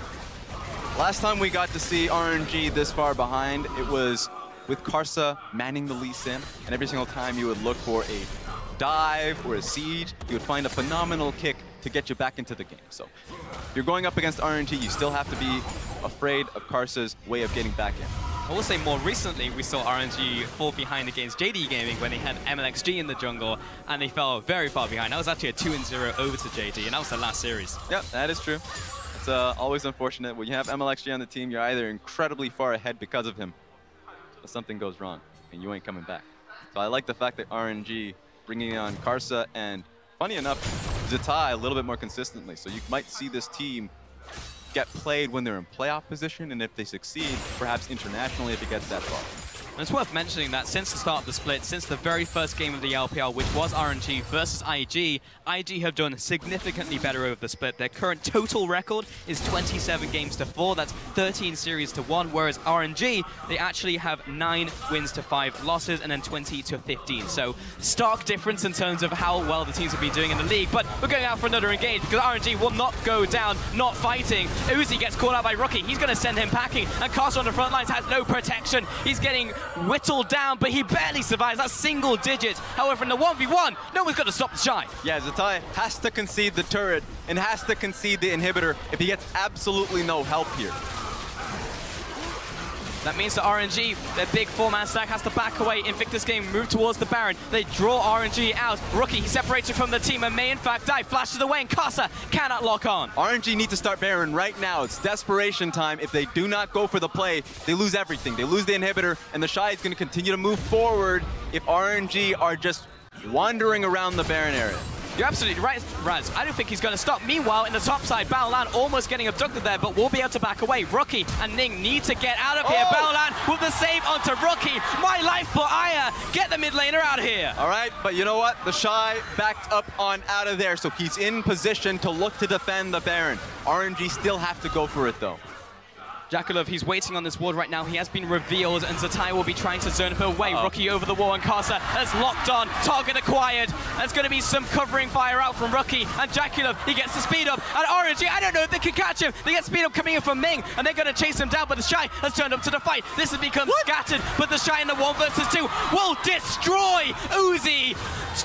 Now Zatai is trying to get away from this one, but make that 2 kills for the Shy, who just turns up and kills everybody. RNG saw their one opportunity, and it all crashed down the moment the Shy found that one-on-one time with Uzi. He is a one-man army, Raz. He's chasing out Ming right now. He wants a 3rd kill in this fight. There it is. Turns back towards Xiaohu, but he's already dead, and they are looking for the win. He already prepped the wave, too. The Shy just took the game alone. This man cannot be stopped. I was wondering if RNG were going to be able to find their way back into this game, but the moment he found that one opportunity, one-on-one time with Uzi, that was it. Well, the revenge is complete, Raz. Invictus Gaming up against RNG, it will be a 2-0, and Invictus Gaming cement themselves as the strongest team in the LPL.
Because Camille is actually allowing them to have Smitty J split push, but still be somewhat useful when a late game fight will happen, because Camille does add value there. Good damage, good mobility, and in fact, with the ulti that can lock people down. I would drop this as Zia ban, personally, because again, I'm not scared of Jizuke necessarily on that champion and how Vitality wants to play the game. And I would make that a Thresh ban instead, if I was on the side of H2K. But they've, back on blue side, last time they banned Zia, Swain, and Tahm Kench. They might do exactly the same again, but then we can just see Vitality go for another winning bot lane setup, because last game, Trundle and Jhin, it was super rough. Absolutely. And I want to see how much onus Vitality are going to put on the Camille if it's something that they want to take away. Xayah, Galio, Standard, Caitlyn would be the 3rd ban. Yeah, they deny Sheriff from playing either Xayah or Caitlyn to make sure that it's a lot harder for H2K to actually use this AD carry. The Jhin performance once he got to late game was good, but again, as we highlighted, that bot lane was a big problem in the early game. And now it's Tahm Kench or Thresh that you can potentially look at. And do you just give him the Tahm Kench? I mean, Jack Troll had a rough past week, but no, still giving him so much respect on the pick. Taking it away, this means Thresh will be open if Vitality want to take it. Vitality want to rinse and repeat from game 1, it will be the Caitlyn. Instead, they're targeting Smitty J. Okay, so they're okay giving the Caitlyn to H2K. We know Mini Truex likes to play Ashe against it. Could also grab the Varus for himself. They actually don't take it.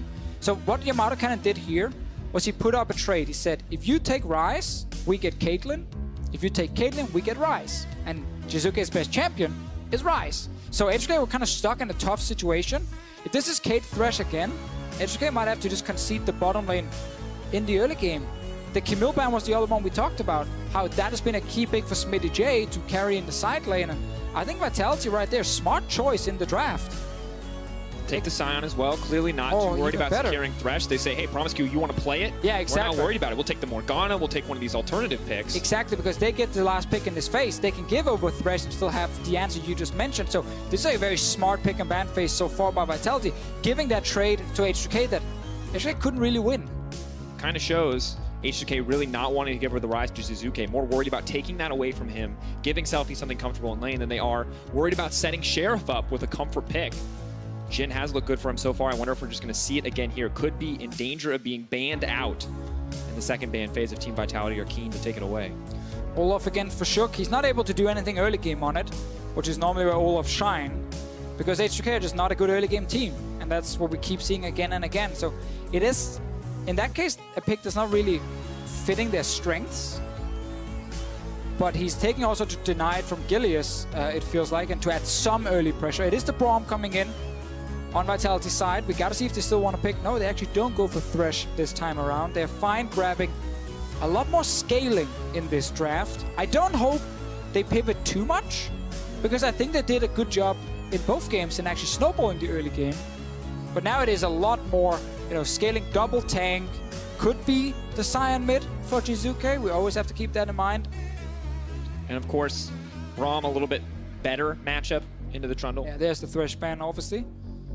If they do want to go for it, Trundle not contested quite yet. See the bans coming in. Jhin taken off the board from Vitality, so not going to give that over to Sheriff. Jinx following up. They say, look, man, you want to play a hyper carry? It's going to be Kog'Maw. You are going to be immobile, and you are going to be vulnerable. H2K might be okay with that one, especially against the big front line of Vitality. If they do get to late game then with Sheriff, he obviously becomes a massive carry on the side. Ashe is still available if they want to grab that one specifically against the Caitlyn on their side. And Morgana was going to be the other choice, the one you mentioned with the Kate Morgana. If you're Jack Troll down in the bottom lane, like, you can also grab Trundle yourself and use it against the Olaf and just play Trundle support in this case. Not quite as positive as it is against the range matchup. Instead, oh, getting the Leona lock in. Wow. Leona Caitlyn, okay, the dream situation, the chain CC is alive, but Tristana, a pick that we haven't seen nearly as much. Some range nerfs, some cooldown nerfs. Making her not quite the popular pick she once was. I was going to mention Vayne against the Leona. Still risky, but the extra mobility can be super valuable in this case. He's playing with her heart. Tristana is probably the most likely choice for him in this case. But it's a kill lane from Vitality, but all in from Leona into traps from Caitlyn. And if you stay in that, you end up getting poked out or just straight up die. H2K though have Ryze and Tristana. This time they can rely on Sheriff's late game, so they don't need to rely on Smitty J early. Looks to be him back on tank duty. He's had his fun for this series. You got 2 Camille games. Can't get more. And now we got to see if this Scion will go mid or top. And of course it's going to be the Taliyah once again for Jizuke, the champion he was so good on in game 1. And very clear that Vitality are willing to let Cabo suffer on the top side of the map to set up Jizuke for success. And you are right. Look at the CC. Look at the level 6 Deficio. Oh. That is terrifying. That is so much CC. Sheriff, once again, no heal. Doesn't get the luxury of taking the Summoner spell ever against Vitality. Has to have the cleanse or he's just going to get picked off immediately. Yeah, and it's not so often we see a Leona versus Braum matchup in terms of the support, but they don't even care about the Braum at this point because they know they just want to play around bot lane and they just need a ton of engage and CC for Jack Troll. That's what he's getting with the Leona pick. Specifically, Jizuke is going to roam down there multiple times in this game. And a reminder, game 1, we had this Taliyah pick for Jizuke. Gilius ganked mid level 3, secured the first blood for his team. And the moment level 6 was hit by Jizuke, he went bot lane instantly. And wall after beautiful wall just set the team up to snowball it out. A single pick from Jack Troll brought it all home. Interesting to see, Deficio, what has changed now for H2K? Because I see Smitty J no longer on a hyper carry in the side lane. It's a very different setup now. It's a lot more about Sheriff going back to being a late game carry on his side, but they still have this problem where they might get completely destroyed by ganks and roams in the bottom lane. They have to make sure that Team Vitality cannot just get super far ahead on that side. Top lane It's just a tank matchup. It's not going to be too important for the actual game itself. I'm looking a lot more at the bot lane here. Defend on the side of H2K and be aggressive on the side of Vitality. Aggression, what we're looking for as we step in. 1 win apiece, a best of 3 in front of both of these teams. Game 3 of H2K versus Vitality. Comfort picks in a lot of different places here. Deficio Shook keeping his hand on that Olaf 3 games in a row. 2 games for Gilius on the Sejuani, 2 games on the Taliyah in the mid lane. But it's hyper carry versus hyper carry here in the bottom side. Caitlyn, though, definitely has the edge in the early game. I'm just glad to see Vitality still stick to this snowball bot lane strategy, because I think it's been very successful in the first 2 games. The fact they didn't get the Baron, that's execution around that one specific objective, but it doesn't nullify what they did earlier in the game. H2K, though, with this Cho'Gath, they are setting up for these kind of classic comps we've seen a lot in Europe, where you are so good at killing the first tank that walks towards you in a late game fight, because you have to feast from Cho'Gath into then a ton of single target damage from Tristana and Ryze. So late game, it's a fairly easy comp to execute when it comes to actually playing team fights. At this point, you just gotta make sure that your bot lane does not get absolutely destroyed. Level 6, H2K can easily go top and just cross map. Tower dive to Sion, they have the feast from a Cho'Gath, and they trade turrets. But we know Vitality will go bot lane multiple times. Deficio, it feels like this is the classic setup for both these teams. H2K want to get safely into the late game. Vitality want to kill people. This was like the easiest game to prepare the overall storyline. Early versus late. Literally what all of our prep pointed to. Early game versus late game. Trying to find these advantages. Well, Sheriff, good news about the Tristana. Not going to suffer as much in the early push as previous picks. Explosive shot means that they can get the early advantage. Now, obviously, with the changes to Tristana that happened, where more damage on a W but lost some range, kind of means that her level 2 all-in, if she can get towards it, is actually a bit of extra damage from the W. But generally, her laning phase did suffer from obviously losing a bunch of range, especially hurts against the Caitlyn. Sheriff, though, happy not losing the early level 2 push that we have seen him lose both games before this. Yeah, and it's important to keep our eyes on Sheriff, because while SmittyJ was the kind of the surprise choice for H2K to choose to carry in the past game, Sheriff has been kind of the classic and did look very good last game on the Jhin. I think a lot of people would not expect these damage numbers to come through. As soon as he got to the late game, he could carry. Early game, I think there were a lot of opportunities for Vitality to punish the bot lane even harder. Some missed opportunities on the all-ins on their side, but this one here is all about for that jump on Tristana when Leona goes all in. Promise Cube will try and stand in between Jack Troll and Mini Trupex when the all in happens and blocking the damage from the Caitlyn. Early This move. is a little bit awkward. Shook is moving in. Oh, he just snuck around. Now we're going to try to run back towards mid lane. Jack Troll will find him anyway. Good bit of vision laid down, spots out the jungler. Of course, last game, Selfie died level 2 to a very aggressive early Gilius gank. Is not going to be the case this time around, so already H2K much better off than they were in the game 1. Yeah, just like the last game, Gilius not looking for just perma-ganking in the early game, because obviously he's playing a scaling tank on his side. He's been active. He's done his job. Really want to give him a lot of credit for how he's played in the first 20 minutes in both the games. Trundle first one, Sejuani the second one. Meanwhile, top lane, it is tanks pushing against each other. And interesting too, I mean, SmittyJ kind of has been a rock for the team in the series, been getting these big laning advantages. I want to see what he can do now that he doesn't have the kind of comfort fighter pick, because you can see, gets a decent amount of jungle attention, very forward in his lane, huge CF differences across his Camille games, but now it's a different story on the Cho'Gath. Yeah, I only think we will get jungle attention towards him after level 6 if Vitality are just destroying bottom lane. H2K will have to go top to get something back. But the Taliyah pick does a very good job of just pushing in against the Ryze, and the Ryze, after some of the nerfs, did lose a bit of early push in his kit. Like, the damage from spreading around was reduced quite a bit. Jack Troll, just testing. Fishing. But the fact that H2K in this matchup can keep pushing just means that we're waiting for his level 6 before he can actually roam. What happened last time, and what should happen this game, is bottom side is where Vitality control vision with control wards. So when H2K goes missing from mid, instantly H2K will have to call. Careful, he could be bot lane, and you have to play passive all the time. And the control wards make sure he can always move. You can already see the first one being placed in the river. And H2K, their job is then to go top side and make sure they can always get something in return. You can see Shook and Gilius both pathing around the vision so well. The team quite aware that the jungler is going to be, however... Selfie should also, sorry to interrupt you, I just want to call out really quick when Selfie's back in base. I think getting TP for him is a big change from the last game. He needs to try and continue evening out the push mid, and then he needs that TP later to try and match the roam. Sheriff, okay, take a little bit of damage here, but you are so right, Fisher, because he was shut down so early the last time he played Ryze in the mid lane that he didn't really get a chance to go toe-to-toe, and wave clear freed H2K to roam to get his team those big advantages. This time a little different. H2K going to struggle a little bit more. Level 5 Ryze push, still very strong despite the nerfs. And now we get that double control ward set up. H2K can walk into this bot lane brush you see down here, and instantly H2K will not be 100% sure where he is. When is he ulting? Is he still moving bot? Or is he returning to mid? And you have to constantly play without full information of the Talia, and it just forces you to play more passive in lanes. It's hard for Selfie to follow. You can't face check if the enemy jungler is there, and that TP from Selfie will be ready in a couple of minutes to try and match if they want to defend bot lane, but until that happens, H2K gets the early push and can go for bot lane tower dives. Good control right now on the bottom side, as you pointed out. Shook going to look to disrupt it. Good. No one there to interrupt him from taking down at least one of these control wards. And this is one of the advantages for H2K now, where they don't have to snowball top, because it's not a Camille. They can actually invest a bit more on trying to defend Sheriff and Promise Q.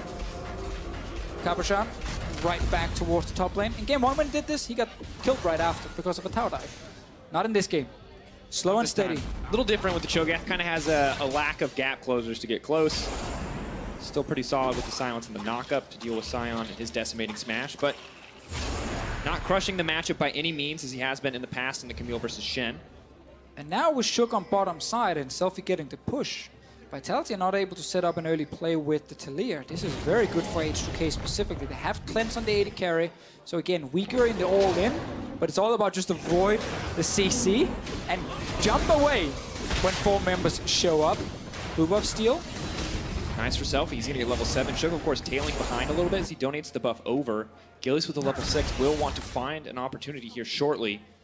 H2K now backing in the lane. But just excellent for Selfie to have this buff. Means he can't sustain the push. Means he can deny this even longer, as you mentioned. Not give H2K the chance to roam. Yeah, and the further you get into the game here as Ryze, you start maxing Q, you do get a lot of wave clear suddenly you can utilize. You do suddenly try and, you know, match the Talia push in that mid lane. Cabochon is around, but there's no ult on his side. A classic play from him has been push top, go mid, and gank for H2K. Can't obviously do it at this point here without the ulti. So this is a slow early game, which once again is in favor of H2K, who just wants to stall. Level 6s are here for Cabo. We saw the ult already burned. When it comes back up, maybe he has the opportunity. Level 6 for Jacktroll, not quite there, however. The Leona ult going to be crucial if they want to start these fights off. Same 2 control wards back in place from Vitality.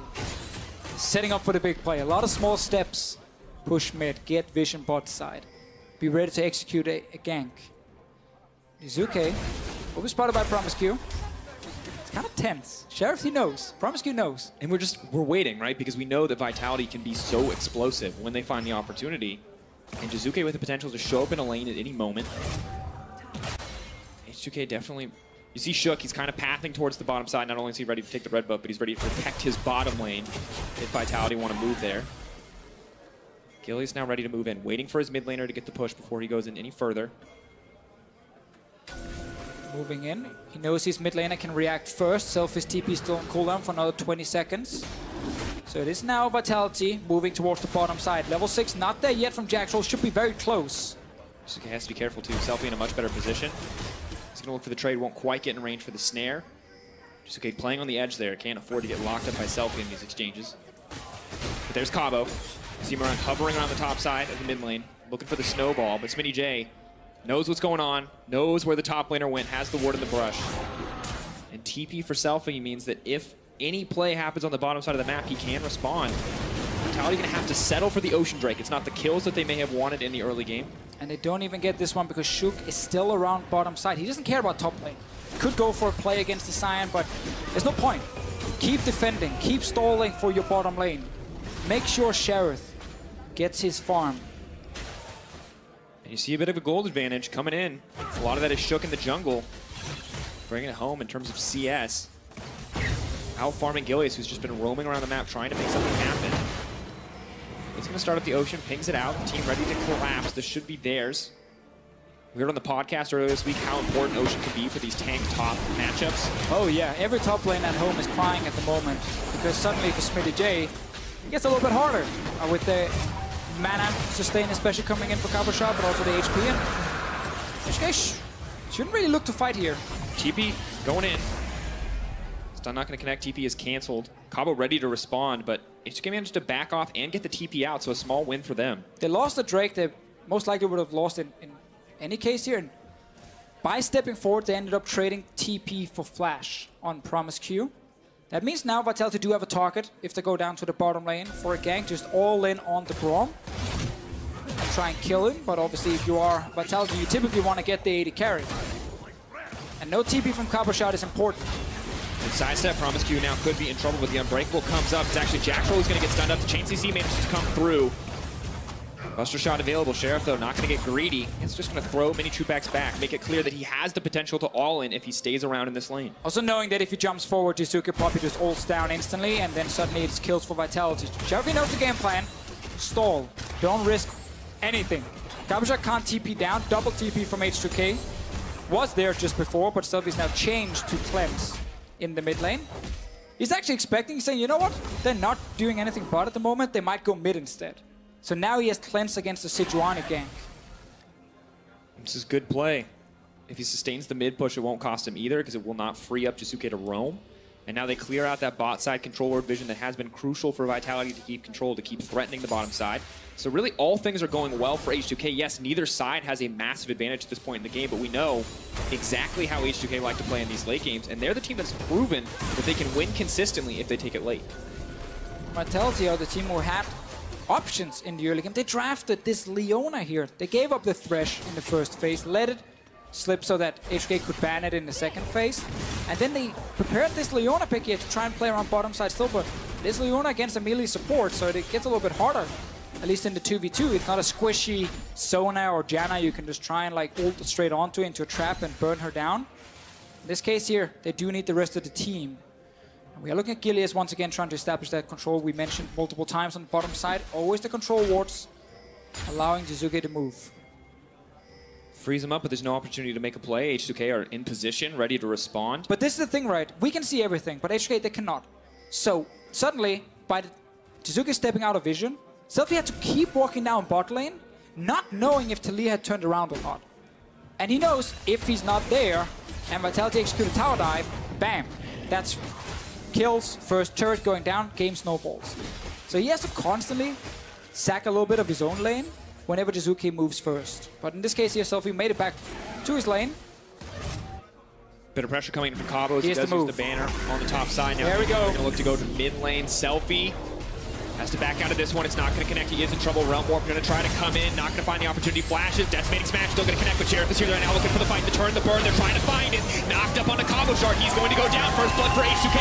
Vitality trying to fire back, but they haven't been able to take anybody down yet. Promise Q stunned up. Zombie Cabo going to get one. Zombie Cabo not going to get another because Jizuke there to bring it up. That's the 2-for-1 for Vitality. Oh, might get another one. Nope, Smitty Jays. He's alive. Shook will also have to step away, but that's the classic Cabo Shot play on the side. Move towards the mid lane, and Jizuke is trying more. Trying to keep the siege going. Shook is the one caught under the tower. They want to burn him down. They know he has nothing. Perfect flash over the fat chunk of the wall there to make it out to safety. Now Vitality may have to back off here. Sheriff, a lot of confidence to step forward, but will clear the wave and stop the tower from going down. Still a 2-for-1 here for Vitality. Haven't gotten the snowball they were looking for, but you take whatever kills you can at this point. Your Selfie danced around the initial engage, could have maybe flashed out instantly and just prevented the whole fight from happening, but H2K, they were ready to grab it in the mid lane in a 5-on-5. Let's see what happens again. Cabo Shot ults down, it's against Selfie, and here, if Selfie just flashes away initially, the fight might not happen. But I think actually, because he was a little bit further away and on the other side of Cabo Shot, he had to just kind of dodge around it and ends up taking a bunch of damage, and it's a good engage then from H2K. And Zombie Cabo Shot, no flash on Promise Q from before, gives him the kill, and Selfie can't get out. Works out in the end for Vitality, very close there. Good confidence in their team to bring it home. Oh, Smitty stepped on a trap. I think Jack Troll's ulti also ended up whiffing in that fight. And that Jizuke damage, I mean, just last team fight, 2K at this point in the game, you can see a much more even spread. side of H2K, and a lot of that Cabo Shard damage just coming in from Zombie for him.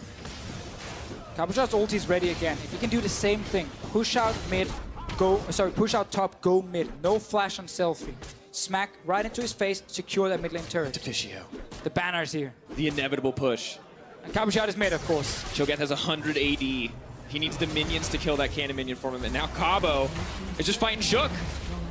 Trying to bait it out. That means first tower for Vitality. The snowball has finally started 15 minutes in. They got to fight. It wasn't the perfect setup for them, but they got the fight before. They got the kills. They got some damage on mid lane turret. That was the most important thing. They get down turret. This means Jizuke can push even deeper and roam again. We're looking bot side. Sheriff, no cleanse. Weaver's Wall almost available. They're going over as a duo. There's no TPs from H2K. They're now running. Instead, look at the immediate response from H2K. They're either settling on the Rift Herald or going top lane to make a play. It looks like they're going to trade objective for objective. Well, Vitality will get another turret for themselves. More gold over to this team here. That mid lane fight ends up being super important for them to actually start something because it was such a slow game. H2K was constantly defending vision on bottom side. Nothing actually happened. This Rift Herald needs to give a turret over to H2K, otherwise they will fall further behind in gold. Second Ocean as well alive. Only 1.5k gold. Double Ocean, nice to have, but not the end-all be-all at this point in the game. Now, Deficio, I think it's important. We talk about Baron. Very crucial. They can secure it on the side of Vitality if they want to snowball the game and find a win. We've seen them struggle, but also now they're up against a Cho'Gath. So much more Baron control on the side of H2K. A few more seconds on Sheriff's cleanse, but sadly, it is a Tristana. Can jump away very easily. Jackfall is around, hovering. Won't get anything in this case here. Just gonna back up.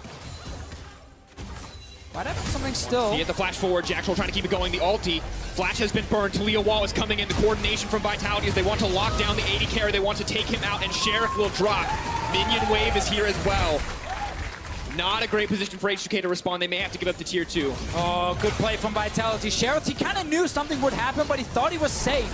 With flash and everything. Cabo Shard going in. Going in the middle of everything. Selfie, not going to find the decimating smash in there, but there's Jackfall for the follow-up. Now getting knocked back in the middle of everything. Gillies is there for the backup. The JCC is beautiful. Vitality keeping the ball rolling. They want to get the bottom tier 2, but they're going to have to wait for the creep wave. Oh, they're coming now. Meanwhile, top lane, SmittyJ trying to get a turret for H2K. His own banner of command minion helping him, but it's going to be bot lane turret for Vitality. They have to work hard for these kills here, but they find another one. Creative play where Jizuke actually wanted to go back to base.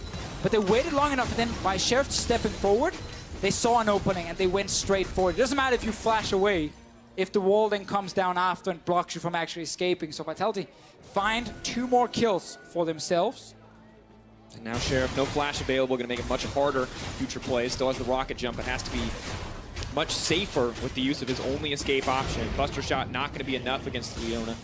And this is one of the big positives around Vitality, and what a lot of teams are praising is the creativity.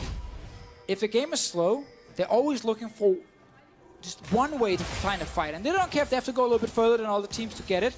Like here, they see Sheriff step forward, and Sheriff knows that he might get engaged on, but it's a good flash in from Jacktroll to force the flash from Sheriff early, and then Jizuke comes in. And now, there's nothing H2K can do to actually defend. So it's a good setup. Nice, confident engage from the Leona, and exactly what they need to get more kills on another turret. You have to wonder if H2K are going to keep putting Sheriff in the side lane to soak up all that farm, or if they're going to see that he's vulnerable now without the flash. But just beautiful follow-up from the Vitality team. Once a fight starts, and they're in their element as long as they find it engaged on their terms. I'd look for another player on top side without flash on that Tristana. Jizuke can keep pushing out mid and then look for the play. Baron spawning soon as well. And as you said before, the 2 Ocean Drakes, they're nice to have. They help a lot in the early game, but scaling-wise, they're not going to be too important. Keeping Cabo even in this matchup, despite Cho'Gath having better kind of anti-tank scaling, so that is the one piece of good news for Vitality. It's not as big of a weak point as they might have expected, but now Gilius looking to lock it down. Stun does come in, cleanse as well. Follow immediately for Gilius. Good patience comes through. Selfie now running for his life. The threaded volley just out of range, but getting a summoner from Selfie, nice to have. Jizuke did not want to fully commit and flash forward to trying to perfectly set up the knockback. Obviously knowing that a lot of H2K members were coming from mid. They're playing around the Baron though. Top lane turret is still standing for H2K. The last outer turret they got. It's been another game where Vitality have been able to get the early lead. Sheriff has to be careful. Jacktroll not going to go for the play here. Doesn't have enough members strong. And Riftherald has been summoned on top side. Will buy a little bit of time. But not going to break a tower for sure unless it's left unattended. Look at this. All the lanes are pushing against H2K. They don't have that Camille. And Cabo's going in on the bottom side. H2K have been playing too much around the top side. It's all been a bait as Smitty J is actually the target here. He's going to look for the flash over the wall. The flash follow for Cabo, the flash follow for Jizuke. They want to lock him down. Got to keep him away from that blast cone. Are they going to have enough damage? Yes! Jizuke take him down. H2K now without their Baron control option, now without their top laner. This is going to be very difficult for them to play for the next 30 seconds. Another good play here from Jizuke. Staying around mid lane, always looking for silence. Another one in mid. Selfie. No cleanse on his side. Off to the side. No ulti available, but Leona ult is going to connect. No follow-up. They were around. Sadly, no ult from Gilius. No ult from Caboshot either to see if they could get on to Selfie in time. H2K, they're hanging on for now, but they're conceding a lot of gold over to Vitality. After that very slow early game, Vitality found two very good fights to gain an advantage, and then another roam from Jizuke just before here. And a 4K lead. Not a bad thing to have. Double Ocean Drake's not as great, but when the Elder comes around, it will be important. It's still going to come down to a Baron play. Once again, an issue for Vitality the last few weeks. Can they cleanly set it up? Leona is fantastic around Baron at turning for the fight. Giant wall of tanks will jump in the face of H2K. Sheriff does not have the damage to kill these tanks at the moment. So Vitality have a lot of ways to start a Baron, sustain around it, and then turn for the fights when H2K show up. They should be able to further snowball this game. And Warmog's away as well for Gilius. So they're not even going to get punished for starting it if they want to try and bait. He will heal right back up. Remember with the nerf to Warmogs, he's not a 3k HP just yet. Cinderhulk Warmogs does not give you enough stats. Still needs about 300 or 250 at this point before it activates. So will take a little bit of time for him. But they're still around the Baron itself and also threatening that top lane tier 2 turret. They can look for tower dive if H2K are suddenly split up. TP is there for Smitty J, but he might not be there in time if the fight breaks out. Backs coming in for the Braum. May need to respond to top side instead. They're starting to move This is up. the play we just talked about. Rise could be in trouble. CC is going to try to come in. They are going to find the follow-up immediately. They're bringing it home. Selfie now in trouble. Just going to take him out as many True Packs grabs the kill, and it's Sion now trying to keep it going. Promisecue looks for the disengage. Does manage to connect onto 2. Single pick off on the side for H2K. Vitality happy to grab that one. They keep getting something. A kill now. Top lane turret will take a bunch of damage. As well as Vitality do stay around. They are moving away now. Ooh, a lot of damage on Sheriff. They're actually going straight for Baron Depth. Moving on to it. Traps lined up already from mini True Packs. Tanks who can stand in front of it. Smitty J needs to TP in. Will have to be willing to burn at 7K and dropping. 6K getting lower. Predator has been used. There's no wards for him to Promisecue TP might on. just go down here.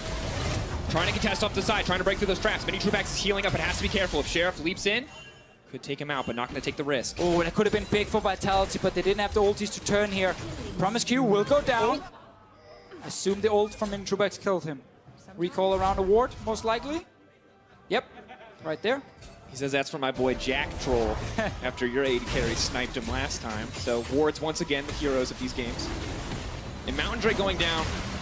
Not Triple Ocean to Bishop. Caboshard will be sad. But the rest of Vitality will be happy. It will make it easier for them to pressure this Baron. We know it is the center of attention for this team. They have the gold lead. Advantage is in their favor. Tristana only at 2 items, not hitting that 3-item point yet. This is their window of opportunity. And we're constantly just looking at the Taliyah pick. 100% kill participation from Jizuke so far in this game. After the slow start, he's found 2 good ultis that resulted in kills and turrets for the team. And H2K are continuing to try and stall. But they don't have a lot of map pressure. And the moment they show up in the side lane, we've seen 5 Vitality members instantly in. Jacktroll can always engage. He's ready to go. In Officio, we just continue to see Jizuke be an absolute terror, the kind of the center carry for Vitality week after week.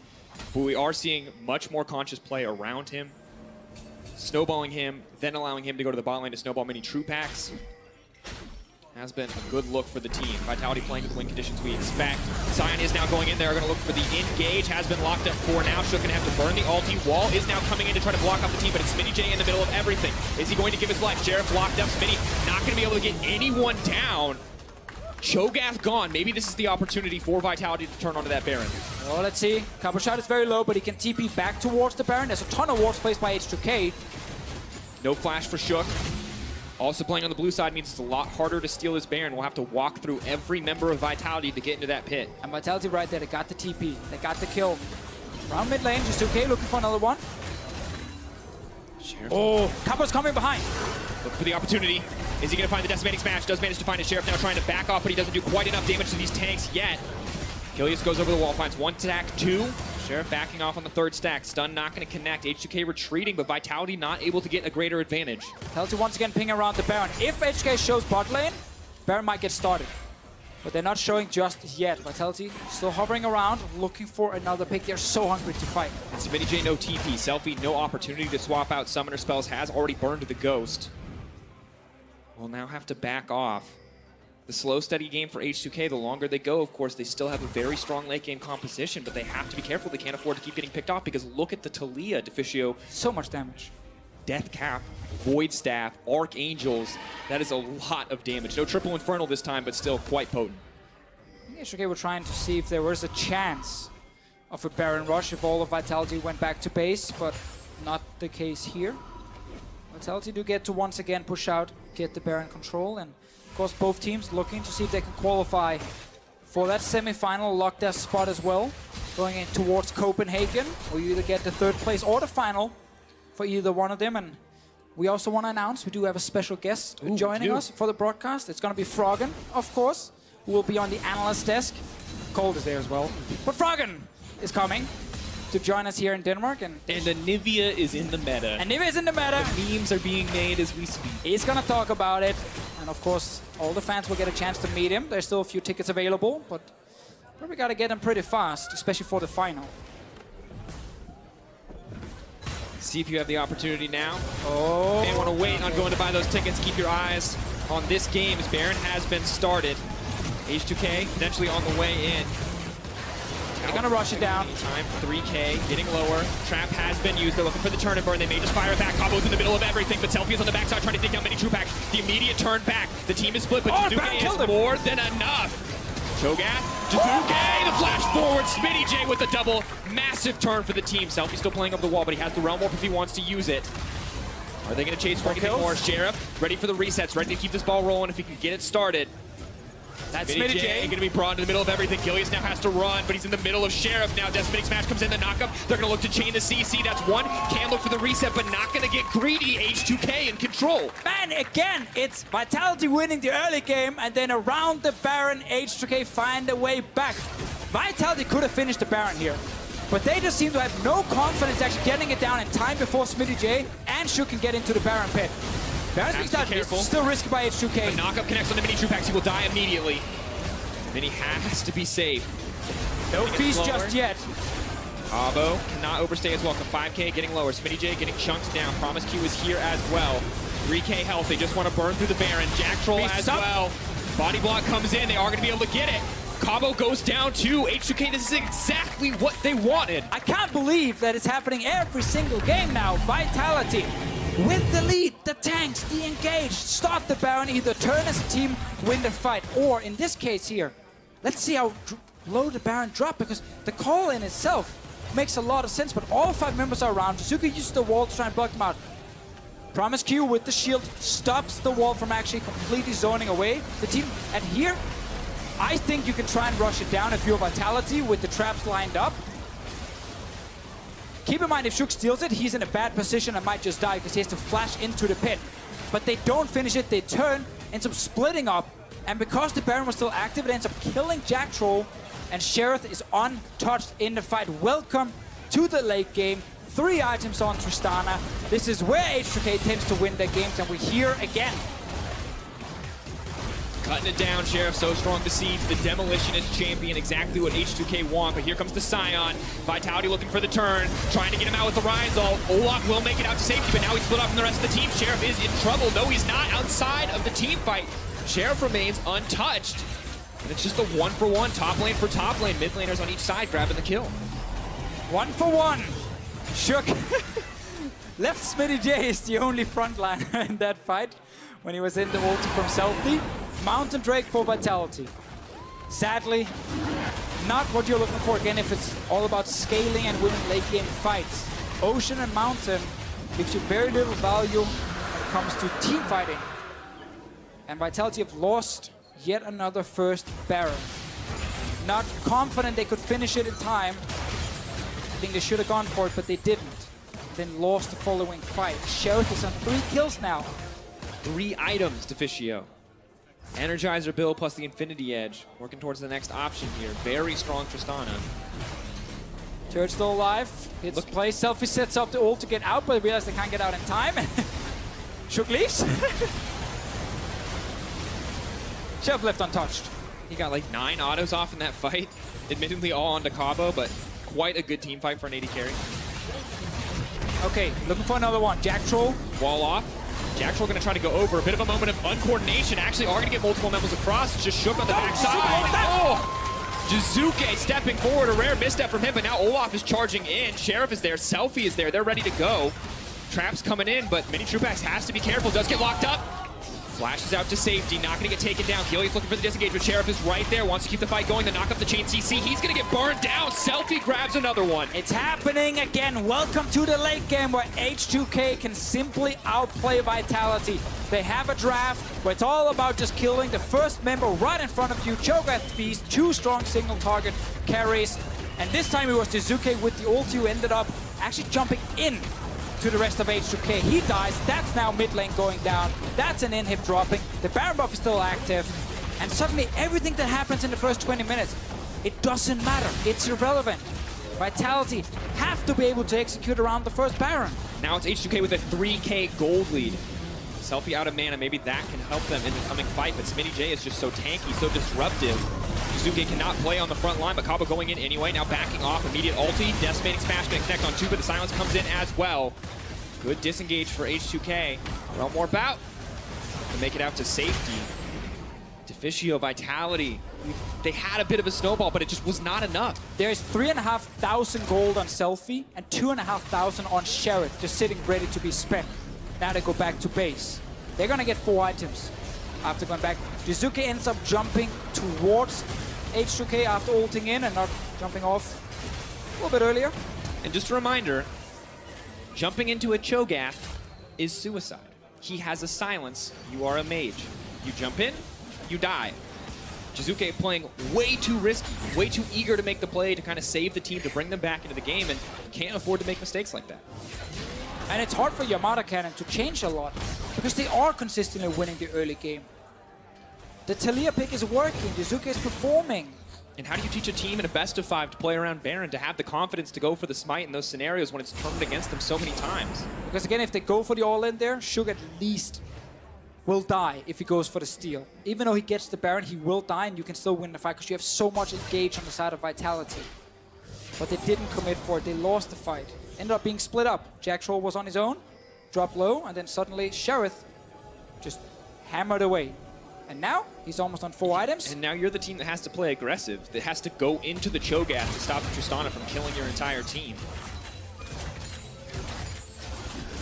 Tank line of Vitality not nearly as scary as it once was. Armor penetration not there for Sheriff yet, so they have at least a brief moment before a lot of those defensive stats are made irrelevant. The additional range from Sheriff keeping him just outside of the trap range. Wall does come in. Selfie's going to be walled off from the fight. Engage, follow-up, looking to take down Smitty before the fight starts. That could be the spot that Vitality need. Exactly what they want, but Sheriff is untouched. Keep an eye on him as he hits into the back line. Selfie not playing scared, keeping his eyes on the front line. Is going to take down Cabo. Sheriff actually going to grab the kill as he's on a rampage. We have to remember that initial engage from Vitality. If they want to try and reach the carries, they have to do it immediately with the Leona, but it's so hard to do this late in the game, so they end up having to kill the tank. And the moment they kill a tank, Sheriff and Selfie are untouched. Cover shot, we see it here, he dies very, very quickly. Nice! Jizuke with the clutch play, now going to try to bring it home. Realm Warp, can they take him out? Selfie not going to be stunned, so it means at least Promise Q will be safe there. Is the ace in the hole. Jack Troll's trying to get close enough. Wants to get a little bit more. What's he have? No Moby Boots, the Merc treads. Wants to make sure that Selfie cannot back, but Selfie has the flash, can just go over the Dragon Pit wall. Yeah, but force him to use that flash. Another win here for Vitality. Stall the game, don't lose your bot lane inhib. Good play from Jizuke onto Sheriff. Flash is still available for next fight, but Baron in 30 seconds. AD carry is going to be alive, probably get there in time with home guards.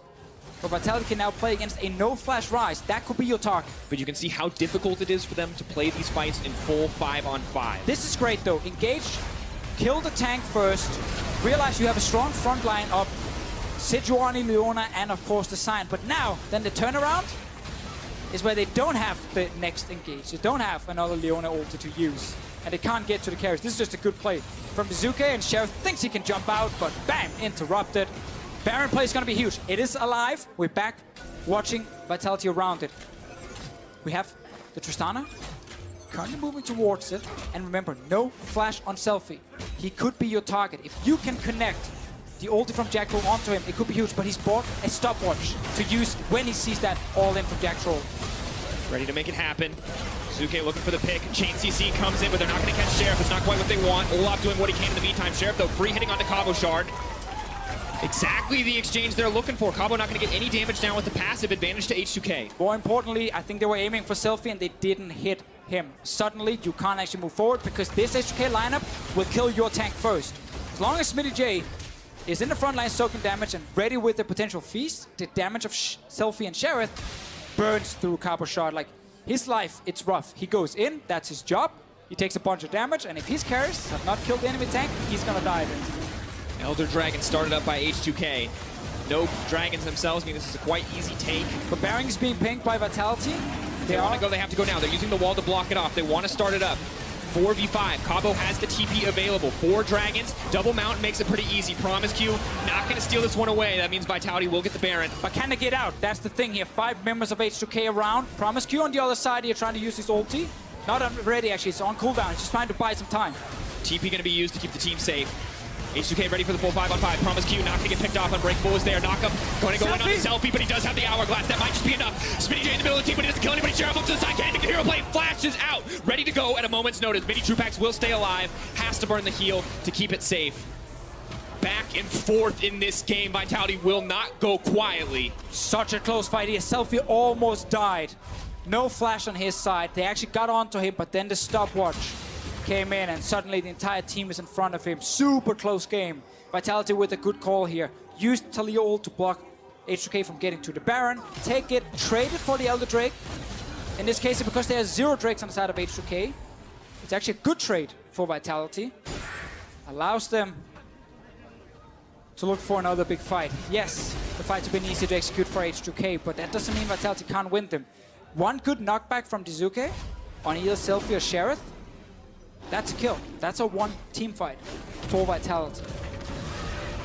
And we're now at this point in the game, Deficio, where we have to look at Selfie's itemization. You see the broken stopwatch, not enough time to get his Zhonya's quite yet. That means he's more vulnerable in the fight to come. Similar story for Sheriff. Has the cleanse, but it's not going to matter against the knockback against H2K. I'm still looking for Jack Troll to his ult straight on Selfie until that flash is ready. And this team is so strong at sieging. It traps the threat of CC if you try to move in on a Scion. Very strong for the team overall. You see Smitty J just fishing for the rupture picks. Mini Trupax takes a lot of damage, but both 80 carries with the Bloodthirst. I mean, it's pretty hard to knock anyone out with a single hit. And that flash is now ready. So is my puberty. Spellbook obviously helping Selfie a bit with the cooldown on it. So next fight, we might have to Vitality just aim for Smitty J again. But that's again, that kill the tank first kind of setup is what H2K is built for. And you can see Smitty J is just fearless. Has the Warmogs, more than willing to walk into the face of the enemy and just went in. The wall setup. What are they going to find? Not going to get the opportunity. The coordination just a little bit off here on the side of Vitality. 2 major ultimates burned. Window of opportunity for H2K despite the Baron buff. They did just interrupt the recall of Mini Trupax, but he's fine. Backs away. Trying to get the free inhibitor. H2K is not there. They have to play safe. Cabo gets cut down here. It will be massive. Achilles keeping forward. Trupax playing so on the edge here. Trying to catch the carries. Hard game for Jack Troll. Keep an eye on Cabo though. Has the engage available. Smitty J with the feast could try to turn this if the carries overstep. And Selfie looks to be going to the sideline. They want to split up Vitality. Such a huge game in this series. They're getting the 2-1 advantage. H2K stalling out after another early game loss. Could really hurt Vitality and their confidence in the style they're trying to play. They twice in a row lose a game after winning the early game, after getting 4 to 5k gold ahead. So that means they might feel like they're forced to change, but so far, they're still able to win late game fights. They're still in this one. They can still shut down H2K just gets harder and harder. Luckily, all the carries are basically maxed out, except for Selfie. Yeah, 2 carries on both sides. Selfie approaching the maxed out stage. You see Jizuke going for the maximum AP build with the Spellbinder there. And Deficio, I mean, the 80 carries, the mid laners, all that matter in these fights. Can the tanks find the engage? And the 80 carries and mid laners follow up. And it's a bit terrifying because once SmittyJ gets that flash, it's a little bit harder to play around. So if we work under the assumptions that none of the teams can reach the carries early in a fight, then we have to see if Vitality can chain CC SmittyJ long enough so that he can actually feast against one of their tanks, and they can try and kill him, knock him back with Jizuke, deal a ton of extra burst damage with it, and then the first tank is dead, and Vitality have effectively won the first part of the fight, and then they just gotta make sure they don't over-chase. Because then they've lost all the engage and they can't actually get easily onto Sheriff, but at least they get the kill on the first tank. And it feels like the single piece of good news for Vitality in these fights, despite Shogath being a potential obstacle, is that Shook is playing the Olaf. It is not the best late game scaling champion. Caitlyn with so many items is not going to be nearly as threatened as she was in the early game. Double locket on the side of H2K. I would have loved for Promise Q here to have had a Knight's Vow in his case here. Just like plug that onto Sheriff, further protect him. I think a Mikhail's could be an option later on as well. When you are against the Leona, just if the cleanse is gone, having extra ways of avoiding a potential engage onto your carries, because we have seen the amount of damage Sheriff can deal as long as he doesn't die early.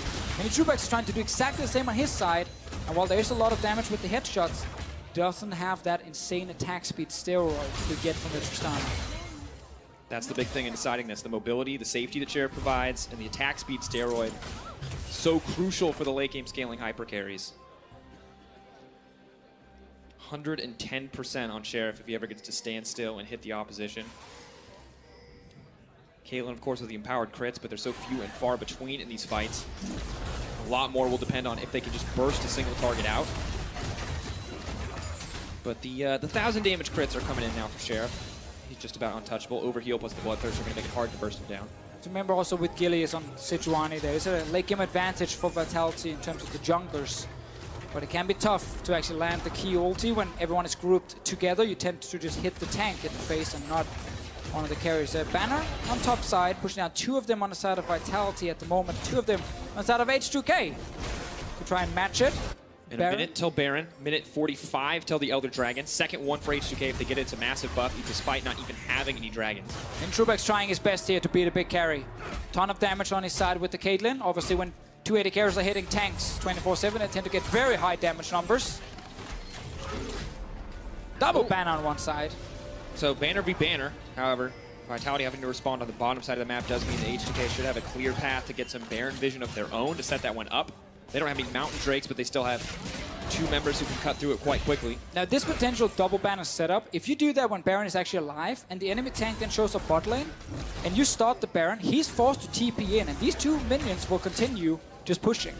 So you can actually time it like that. Now Kamshad had enough time to go bot lane and kill at least one of them before Baron spawn, but HK can still try and force his TP. Here we go.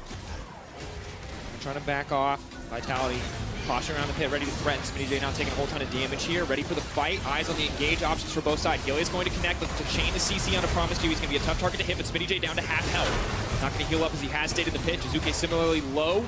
Trueback's untouched for now. If that rupture hits, it could be massive for the team. They're not going to find the follow-up. Decimate's match connects. Immediately she tries to leap in, but Gilius is still alive. SmittyJ has been taken down. Jizuke untouched, as is mini Trueback. They're going to have to back off. Realm Warp taking them out, with the wall now coming in to block off Selfie. Can they find the follow-up here? Now turning to the Baron. Shook is alive. Can he steal this one for his team? 7K and getting lower. Mini Trueback's ready to turn at a moment's notice. Predator has been used. Vitality now ready to back off as Sheriff does so much damage. They don't want to take the chance again. Wait, he's going for it. Baron wants to run it down. Can he get it? Gilius, this is your chance for redemption. Who's going to get in the end? Who's going to get the spike? Gilius brings it home. Vitality holding on. The wave in the bot lane going to bring it home. At least a little bit for the side of H2K, but the smite coming in clutch for Gilius right when it mattered most. Oh man, just Shook felt so confident he could win that one, but he didn't have to do that.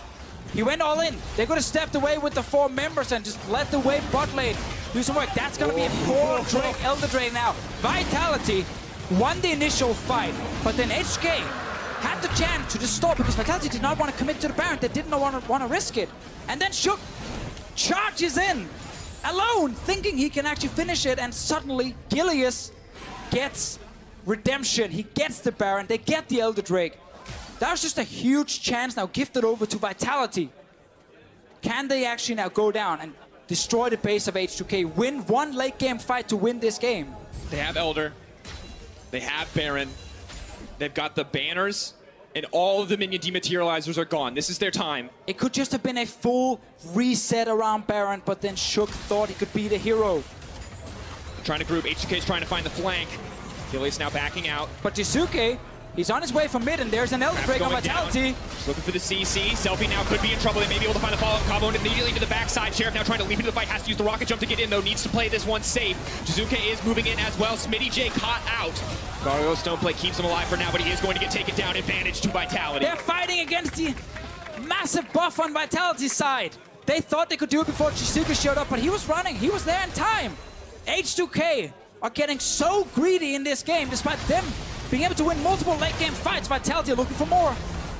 H2K now hoping and praying that they cannot end it here. The Baron empowered cannon minion will start to chunk away at this tower. Sheriff is going to have to step forward to kill this one, but I don't know if he has the luxury.